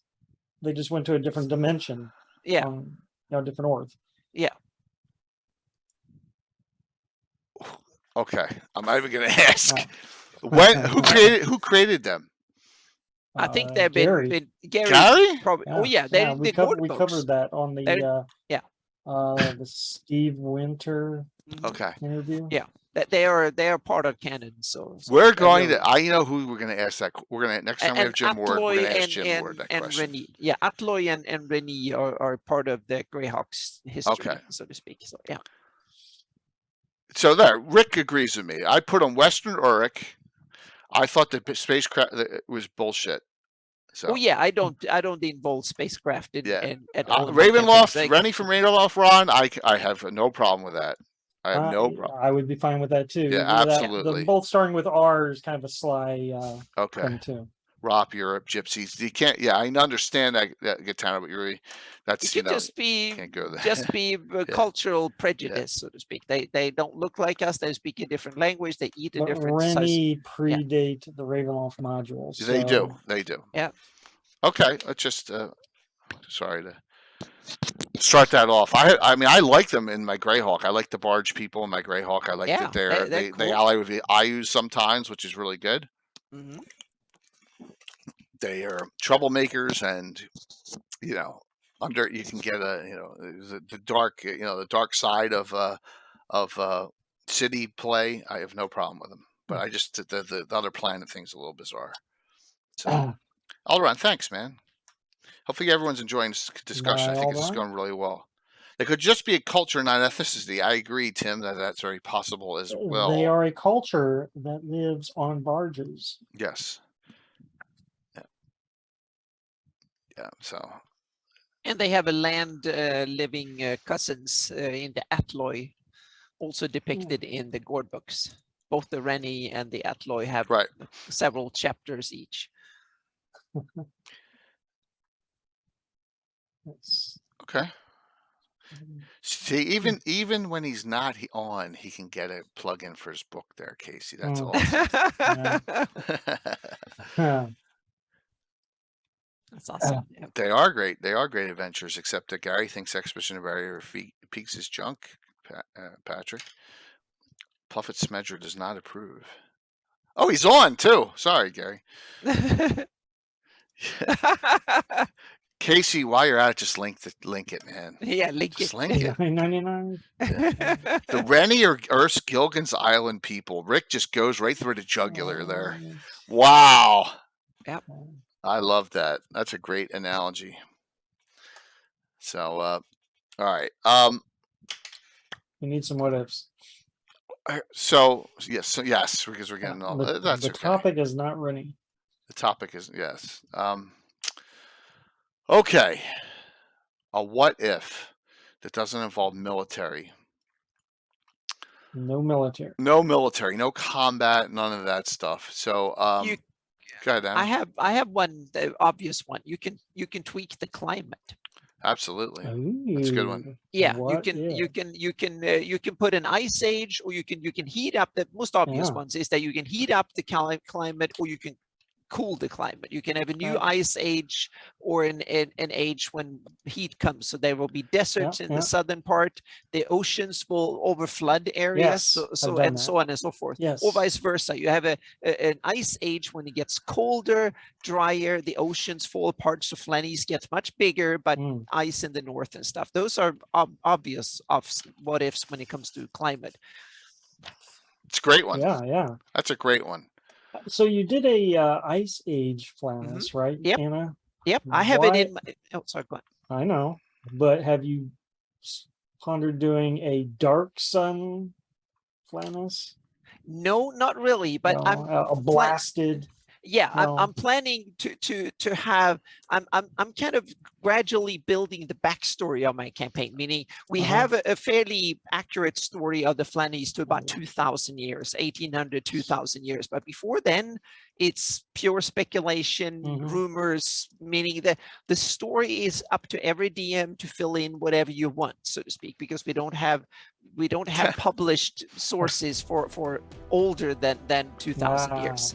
And look at the real world, meaning the human history is about 12,000 years in since we start having the first traces of civilization. What if you just fill in 10,000 years of history in the Flannies, and let alone 20,000? I mean, you can have several empires and all sorts of cool stuff happening planet-wide or region-wide in that time. So I'm starting to fill in cool things because I want it should come to the current campaign. So I just need to fill in something that logically goes into what we already have. And I have introduced like the old Flan era about 2,000 years ago, 1,800 years ago. That was the end of an ice age. So that's why the Sul and the Eredy and others were not in the Flannes, because it was hard to get there because the Thornwood Gap was iced over, so to speak.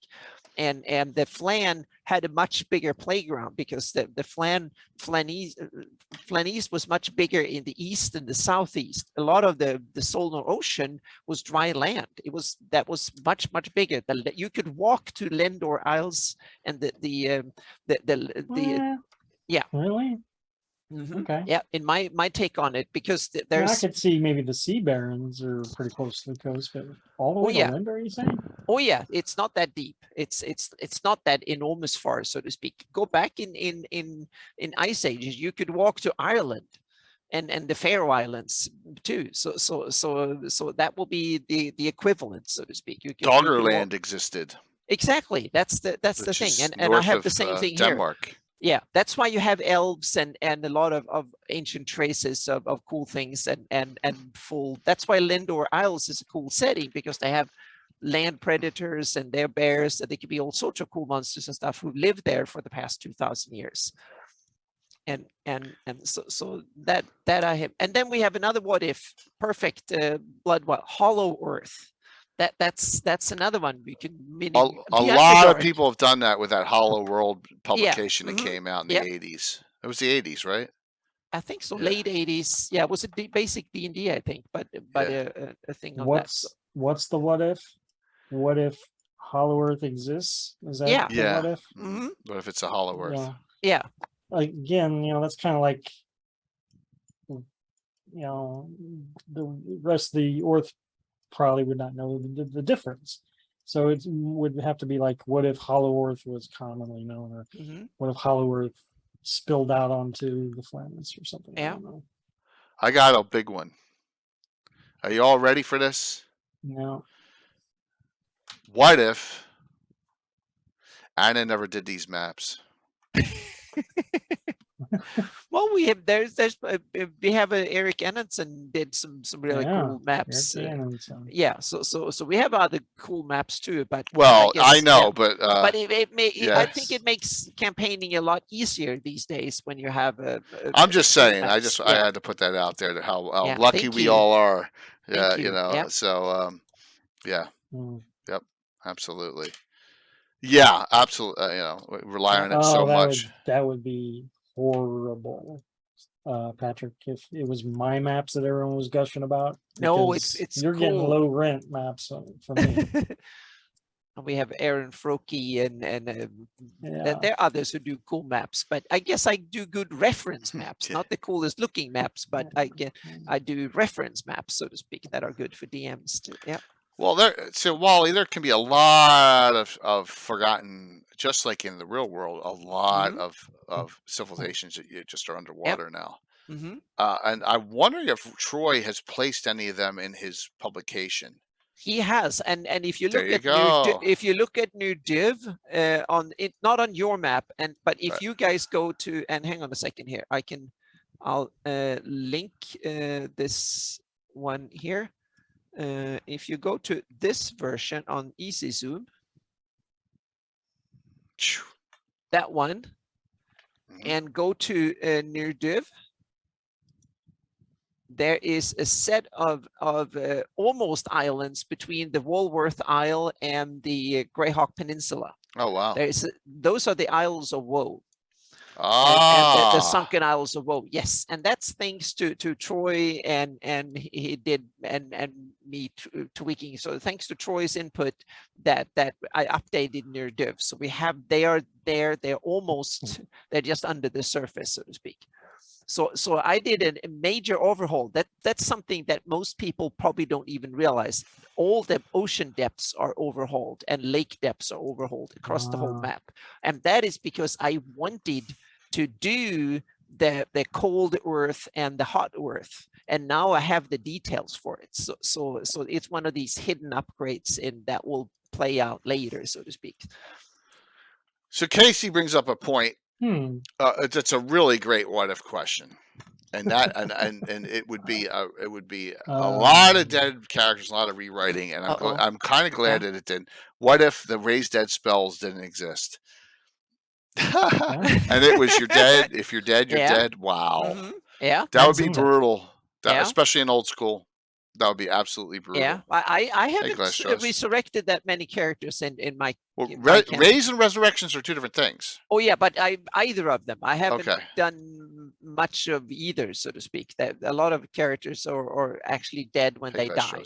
So it's yeah. There'd be a lot of my player characters. My friends would have their characters would be in urns because disintegrate is the way a lot of them die. Yeah. Clash Charles, were you on when we did Living Greyhawk Theocracy of the Pale a few weeks ago? So if you were on at that point, we did an LG Theocracy of the Pale just recently. Yep. So hey, and that's your game. You can decide to do that. I have it that I don't want my guys playing paranoid all the time. I don't want it that way. It's just I just don't want it that way. Now, do you allow reincarnations? So.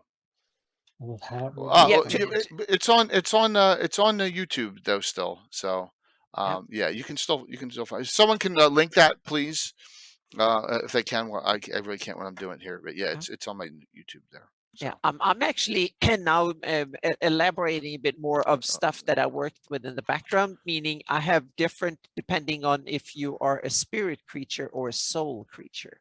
Things like that work differently. So humans and dwarves and halflings, they are soul creatures. They have a soul, and that works differently than elves and a bunch of others. They are spirit creatures, and you can they are affected differently by magic. And so you can summon spirit creatures, but you can't summon soul creatures. But enchantment works much better on soul creatures, but not on spirit creatures. That's why elves are immune against sleep spells and enchantments and stuff. Yeah, but also how you resurrect them, because spirit creatures don't really die. Their bodies are mere projections of their spirits. So then you have to bring them back differently, and that's why they basically live forever. So they function differently. You can kill them using different methods. They survive using different and stuff. So there are separate rules for them, and I'm beginning now to detail those rules, and also all the different creatures, whether they are, and there are some that are hybrids and some go from one to the other in their lifespan, and some dragons are spirit creatures and some dragons are soul creatures, and that affects how you go after them and how you slay them and so on and so forth. So yeah. So you need to have knowledge of it. Yeah. We had a reincarnated character. Alan had a character, and I think she was a fighter mage, and she died and could not get raised, but get reincarnated, and she got reincarnated back as a male gnome. Felf Rednose. Yeah. So that has happened. Yeah. That could be fun. The reincarnation spell is kind of interesting. Because you can be any class. You can be, or you don't come back as your same exact class or whatever. You come back as the same thing. So, yeah. So there's a lot of options. with that. That's a good one though, Casey, about not even having the raised dead spell available.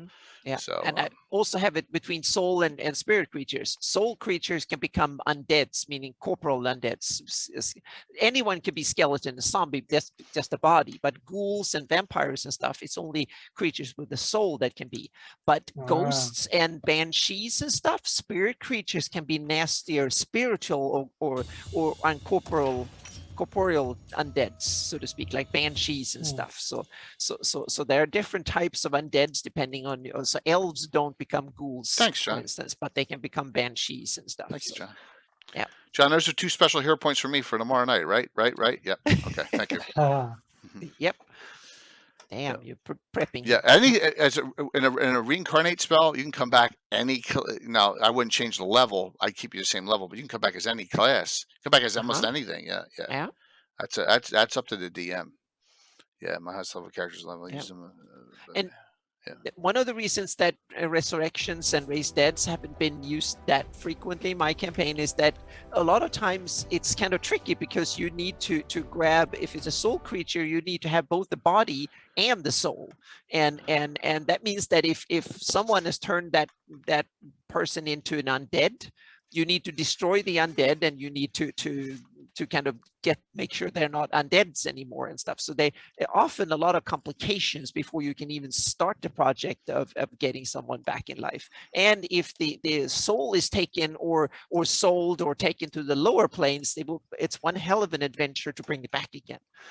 And so it can be really complicated to do it, depending on, so to speak. So yeah. So don't go there, Heterotic. What if the old face sided with you, Ayus, and Anna's they did? Well, it was the other way around. It was Ayus was actually raised to be one of their main heroes, and then he got into he screwed it up and became his own villain and so on. So Ayus was originally on the old faith side, and then he kind of decided to strike it out on his own.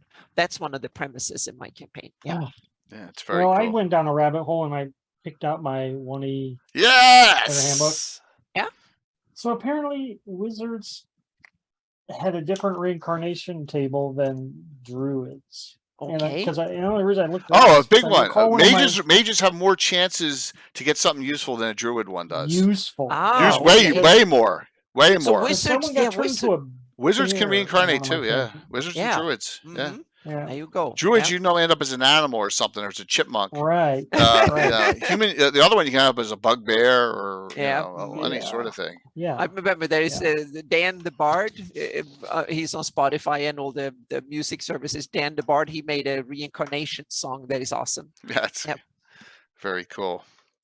So I'm trying to think here. I know we I don't allow wizards to cast reincarnate. That's okay. That's old school, Casey. I don't have any problem with you doing that or not. That's your. I'm with Casey on that one. Arcane magic don't create life or don't bring it back. It can only destroy life, so to speak. And well, wait. So wizards and mages and 1E can cast animate dead.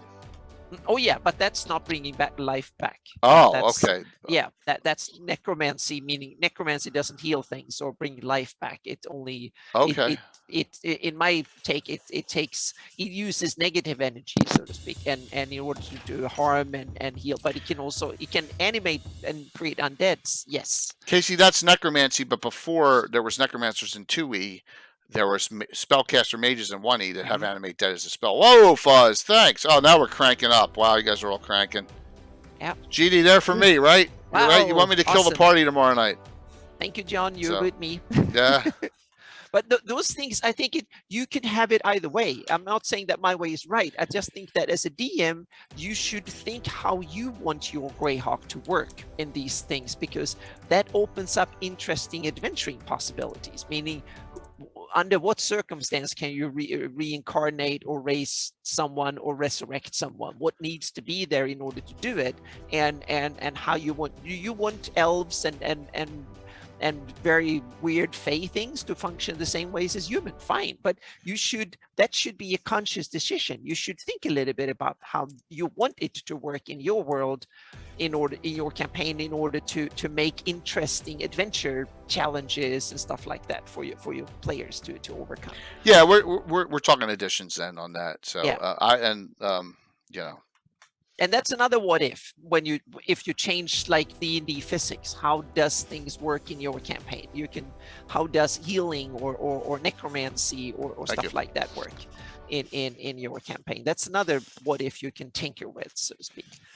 But you should tinker with it, but you should tinker with it with caution. It should not be like on a whim, you should just change something because it sounds cool. You have to think through what you want and what your play style needs, so to speak, in order to function really well the way you play it, and what your players will be interested in, the type of challenges that you want to bring forth to the players. So yeah, tomorrow night's higher level, 8th, 9th level characters, some Knights of Ulick, and it's characters that were in the fundraiser. So Bones is playing Kalik, the Ranger Cleric, and Darling's playing Flavius, her Wild Mage. Oh, yep. Tomorrow night, along with Scar, and Mike Disney's got Scar. So yeah, they have another example of that you can tinker with the spell system, and you can have wild magic or not. So yeah, so I got a Wild Mage tomorrow night. Let me tell you. So we do have that's another thing, and that's all. There's a lot of what ifs in rules. Mm-hmm. You know, a huge amount. No matter what edition you're playing, what are you going to allow? What you're not going to allow is a big thing. And there's no two DMs are alike, right? No, it's you should have the rule system that suits your play style and the play style of your group. I think that's the key, so to speak. The way you should have the rule system that supports your style of play. Yeah, absolutely. Yeah, Ace Broadhead for Tom, his archer, and then Alan's playing a great character, Zag Mirthmill. She's a Valley girl. He plays her like a Valley girl. She goes, I don't mind a lot. It's really hysterical. She specializes with a trident. Mm-hmm. Yeah, pretty interesting. And also when it comes to the rule system, it also meaning, do you do miniature play on a big tabletop? That requires, and that means that certain tweaks in the rules, like Jay has done, to support his play style. Yeah, absolutely. It's also, That's but if you play very much a theater of the mind game style, when you don't have miniatures and scales and stuff like that, then you should have a rule system that supports and aids in the theater of the mind play style, so to speak. Troy went right for the jugular on that. What is the and the answer is what's a female dragonborn there, Troy? I'm kidding. I forgot that already. So no, but Bones' character has Merlin's hat from that adventure. She will be wearing it. Yeah. So stylish. Yep.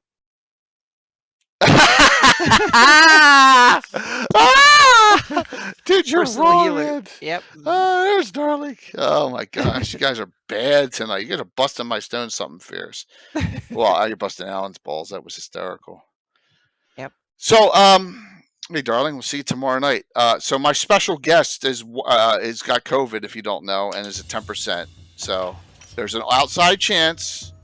But odds are, thank you, Cass, that it's not going to happen. That person is kind of sick. So but there's still a chance that they may come. And that person's initials is EM. So there you go. Yep. Yeah, see you, John. For tomorrow night. There's a chance still, but not 100%. So I've been talking to that person. Yep. Maybe, but with COVID, not feeling. Yeah, you do require you got two. So, John, thanks for all the support, and see you. Yes, exactly, Patrick. There. So he wants to play, but he has COVID. So we'll see. All right. So get a couple more in here. I've always said with my campaign, it's not for everyone, but my players love it, and everyone who's playing the campaign likes it because you don't want to go. There's a macro and a micro scale, right, with stuff. And the what if scenarios that apply to your grand scale don't have to apply to your micro scale of adventuring. Does that make sense? Mm-hmm. Like, for example, the game Melissa played in with the anti-paladin, that doesn't affect what Ayuz is doing or what Scarlet Brotherhood's doing, and that's the great thing about Greyhawk adventuring, right? So, yep. Yep, absolutely.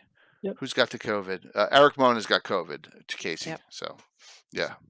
Yeah. What are the other what's if that I have in my campaign currently? What if the Temple of Elemental Evil is an old Flan cult site for an old Flan cult of Sukmoy, and it's not the only one. There are other similar old Flan cult sites in the Flanese, and the Temple of Elemental Evil is just one that got a refurbishment, so to speak, when I came in the picture, and that is my take on it, and that plays a part in my current Shieldlands campaign. Nice.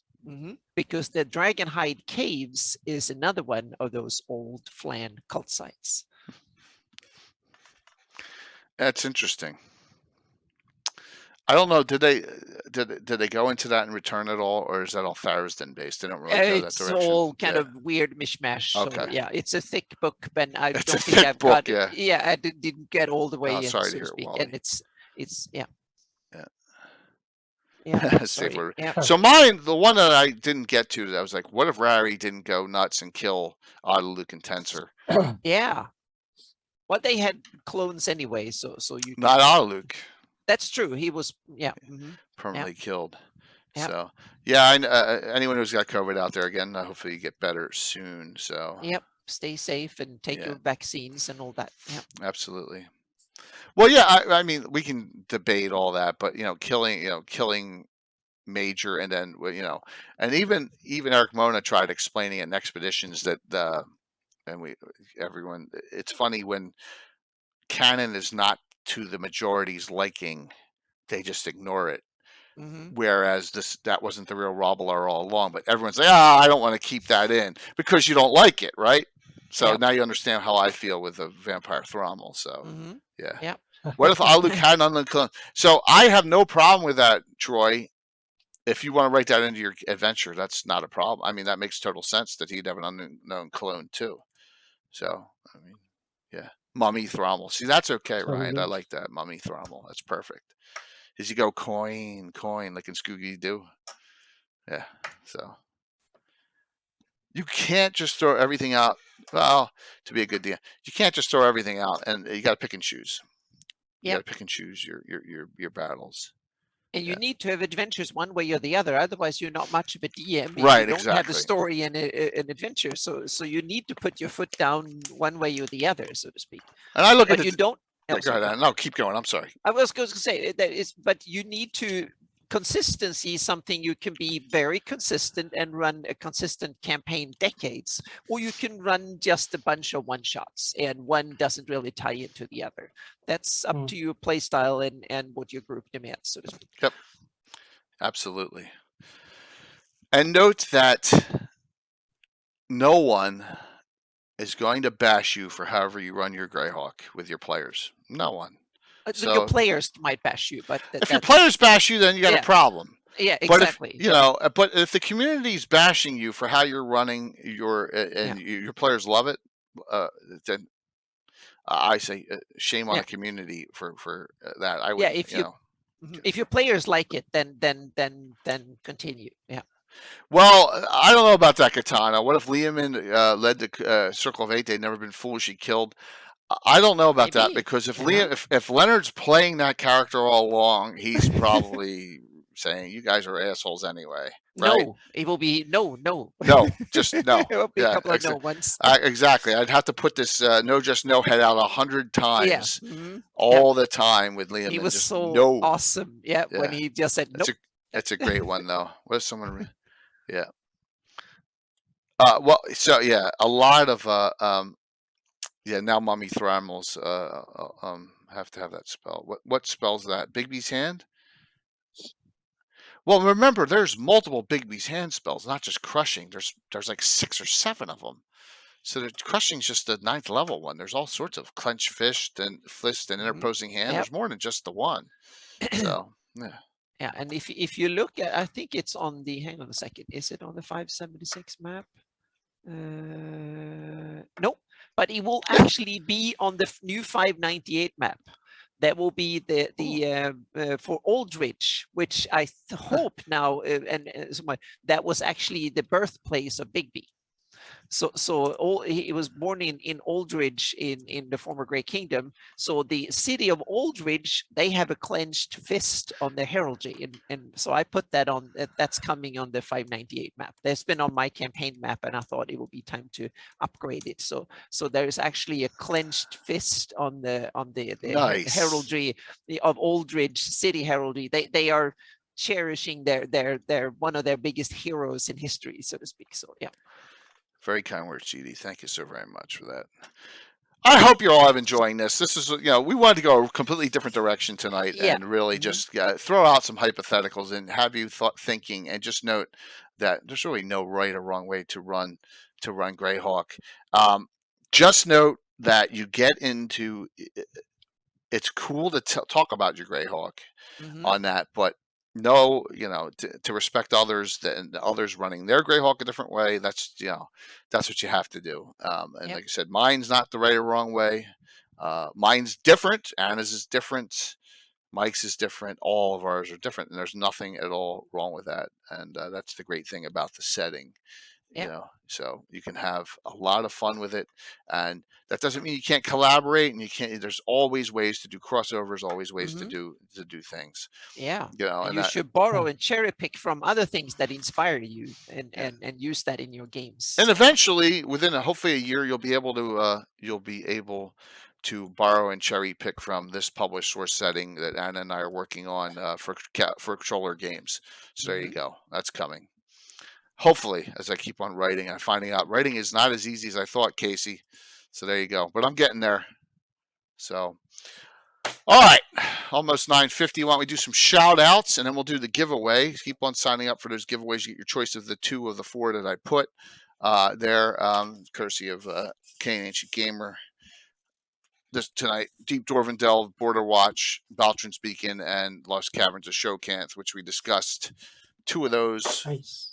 Yeah, they're nice ones on the last couple weeks. So, yeah, Casey's going to win. Of course he is. So, Mike, what's going on with you? Well, let's see. Head over to Greyhawkery. Got another villain posted. Nice. The worst villain possible in a medieval fantasy campaign. A horse thief. Really? Oh, cool. Yeah, that must be the worst in Coy, but Land of 1,000 Villains. Nimhan the Despised. And all, that's the worst crime possible. Yes. That is awesome. awesome. It's almost a blasphemy. Anyhow, he's a ranger. That, just gaming in 2 to 3 groups, and got Thor coming out on Friday, so I'm excited about that new Thor movie. We still got a topic maybe in a couple weeks, so looking forward to that.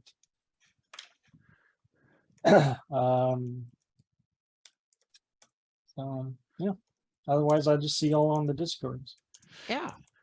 And please do me a favor and help Brandy with her feet, because did you see those pics? Oh, that was a bee sting. Yeah, she's got an infected toe with a bee sting. Yeah, so it's like, yeah, real life. Orion, your choice of Deep Dwarven Delve by Len Lekafka, Border Watch, and 2 of the Wall of Fame ones, but we've already Baltron's Beacon and Shokanth, or as Luke Gygax told us to pronounce it on Sunday night, Shajkanth.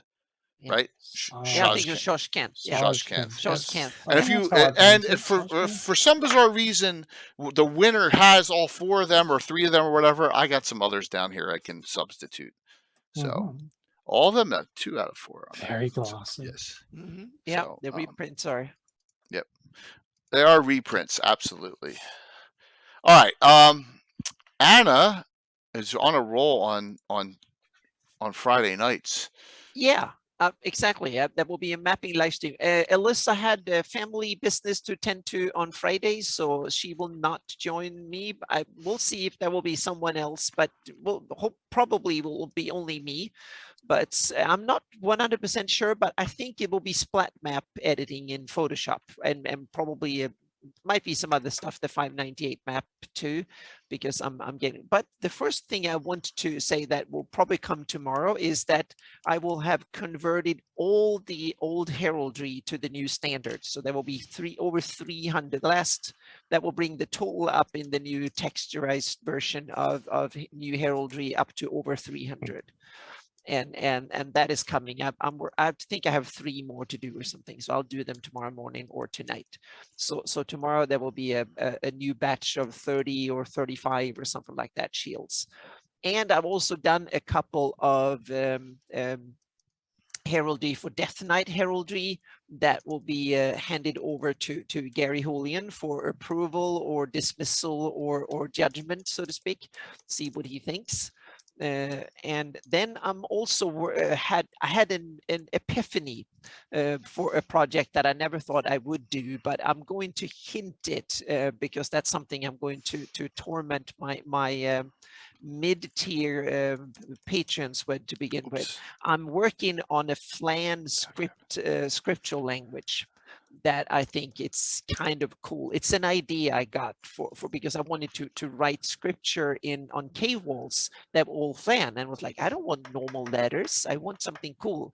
So I've come up with an idea. So I'm going to test it and to see if I can get it to work. And it's not a concept of normal letters. It's a different idea of making an alphabet different. Yes, there will be a whole bunch of new herald. The new texturized versions will not be on the 598 map because those take way too much resources. Yeah, so it's simple vector heraldry on the 598 map, but there will be simple vector versions of a whole bunch of new heraldry on the 598 map, including the one for Aldridge with Big B's hand on it will be there, and nice. A whole bunch of other stuff. So yeah. And there will be a couple of locations from my campaign. The little town of Oldit and Delard, for instance, will be there, and some other locations that are in my games that in my campaign will be on the map. This is the first map update that I'm actually putting a lot of my own stuff on the map, so to speak. So it's coming. But the cool thing is that now there will be enough heraldry for a heraldry compendium this fall, so to speak. So now I have a lot of it for heraldry compendium. So that is coming out. The 598 map is well underway. So I hope that next week there will be a kind of an alpha version of it, so you can kind of start criticizing me of things, especially on things that are typos and things that are put in there that shouldn't be there in the wrong spot, because there will still be things missing. But the good thing is people tell me what's missing, and they will probably find a thing or two that needs to be added, so to speak. Those are the major things. Yeah. Lots of cool things. I just had to switch so I could get my stuff up on the screen real quick. And I again have to thank everyone for having so much Patreon support. It's amazing. So, but right now it's like big projects, so it's not that often. But I have so much inspiration to do cool stuff. So I put ideas and stuff, and put them in my to-do list. So my to-do list gets longer and longer. That worries my mother a lot, because every time she says, "Oh, what do you have to do?" and I keep adding more stuff to do. So it's, but to me, that's kind of cool to have a lot of things to do. So yeah. Yes, lots of things is a good thing sometimes. Yep. So yeah, for me, wow, it's like woohoo! Real life stuff and writing and streaming, all in one. So tomorrow night, I only have 2 players again. I only have Tom and Alan this week. So Darling Bones and Mike Disney are joining us again, just like they did last week, but with all higher level characters, which we discussed, like the characters 8th and 9th level. It's a one-shot, The Cursed Bridge, and it'll have, maybe for some of you a couple of years ago, it'll have a feel to it. You're like, I'm having deja vu. Well, we'll see. I'm going to run something that I found very fun, and I think the group will enjoy it, and it'll be a small group. So that'll be tomorrow night. And thanks, I already got 2 specials and 1 regular, which is great for crushing them. But yeah, that'll be neat. And then Sunday, I only have 3 streams this week. Only week with 3. Joe Block is our special guest as we go over this. Where is it? This is an original. We go over Queen of Spiders. All right. or G series, D1, D2, D3, Q1, 7 adventures in here. With Joe's spin on things, as you know, Joe has a lot of customizations to this area, which makes it even better. So I'm excited about that, and that'll be a too. Wall of Fame continuation discussion. And then Mike won't be on. We don't know how the Legends and Lore for next week. We got to figure that out. But either the week after or a Sunday upcoming, we're going to do a Vecna one just because we need to. The community, you know, there's so many people out there who wants to. Thank you, George. Good to see you. Yeah, good to see you. All right. So All-Star Games next. So a week from Saturday. I got the new recruits in the Hunter is the name of it. We have 2 brand new players, Lady Lavinius, the Magic the Gathering partnered streamer, and Crane Wrights, who you all know who does a lot of readings for Troller Games, and she's on now. We're going to raid into her game, and she's going to be playing an Elven specialty priest of a deity. A lot of you may not know, so I won't spoil that. It's from a Dragon magazine that I use in my campaign. And it's called The Hunter, and you'll see where that goes. That's the group for next week, next Saturday. And then on the 30th, I still haven't finished writing this one yet, but we got 2 Drink Minimum back, right, Anna, with Ed and Mark Meir, special guest, playing that with that group, and that'll finish up the month. Fun. So, yeah, yes, exactly, Com. I'm glad you reminded me. And we have a fantasy mapping show before then too. 22nd, I believe. Yes. And we have 2 options for guests. We haven't confirmed any yet, but Ed Greenwood is on that list of guests that we want. But we're not sure if we can get Ed this month or it will be a month coming up. Yep. But that's one where we want to talk to Ed about. More Ed, definitely, Curtis. More Ed is always a good thing. All right, so last call for the giveaway. We'll see who wins tonight. And tomorrow night's a Reaper Miniatures giveaway session, as it's the first of the month. So we do Reaper. It's not full on the. Also, don't forget. I would appreciate it if you are participating in GreyhawkCon. Just sign up. I know it's $5 with the service fee, but I just need we just want to make sure that we have enough events, balance of enough players. So, but I think we will. We already have 25 events in. And and we don't have any of the campaign play from Greyhawk Reborn in yet, or a lot of other live streamers in yet. So lots of things coming. Yep, Reaper Miniature giveaway. All right, ready? Here we go. Here's the winner for tonight. Let me go to this. Let me do that. And thank you all for the wonderful support tonight, as always, and great numbers on a Wednesday. Hopefully you enjoyed this discussion. You were the 5th. Great. I know I really appreciate a lot of people sign up the first day, which is really fantastic. We got a lot of we also got a lot of submissions in on that on the first couple of days. Right, entries are closed. Here comes the winner, Keith Rogier. Oh, cool. I think he's on. Let me just make sure. He's in chat. He's in the chat log. So there you go. And I'll get with him. Yes. So just let me know what 2 you want. You can do that via, if you want to do that via Discord or chat here, you can. Thank you all. And we'll see you all tomorrow night, 7:30 start. There's, like I said, there's a really small chance that we will have a very special guest playing in that, because that person likes to play with Flavius, the Wild Mage. But if they're feeling okay. So you never know. You never know. Let me do your Discords here. Here, you want the Discords? One sec. Discord for Cannon Fire and Discord for Virtual Greyhawk Con. Man, I got so many freaking buttons. There you go for both Discords. Yes, darling. Let's hope, right? All right, we're going to raid into Crane Wrights, because she's going to be playing with Darling and them next Saturday, and really looking forward to it. Thanks, Mike, Anna. What a great show. Thank you all for the input. Thank you all for the great discussions. I kind of like, my brain just froze. What button do I hit? There we go. Scott, sit tight on Chuck. I'm still beating him up. Creator dashboard. Say hi to Crane and her playing her game.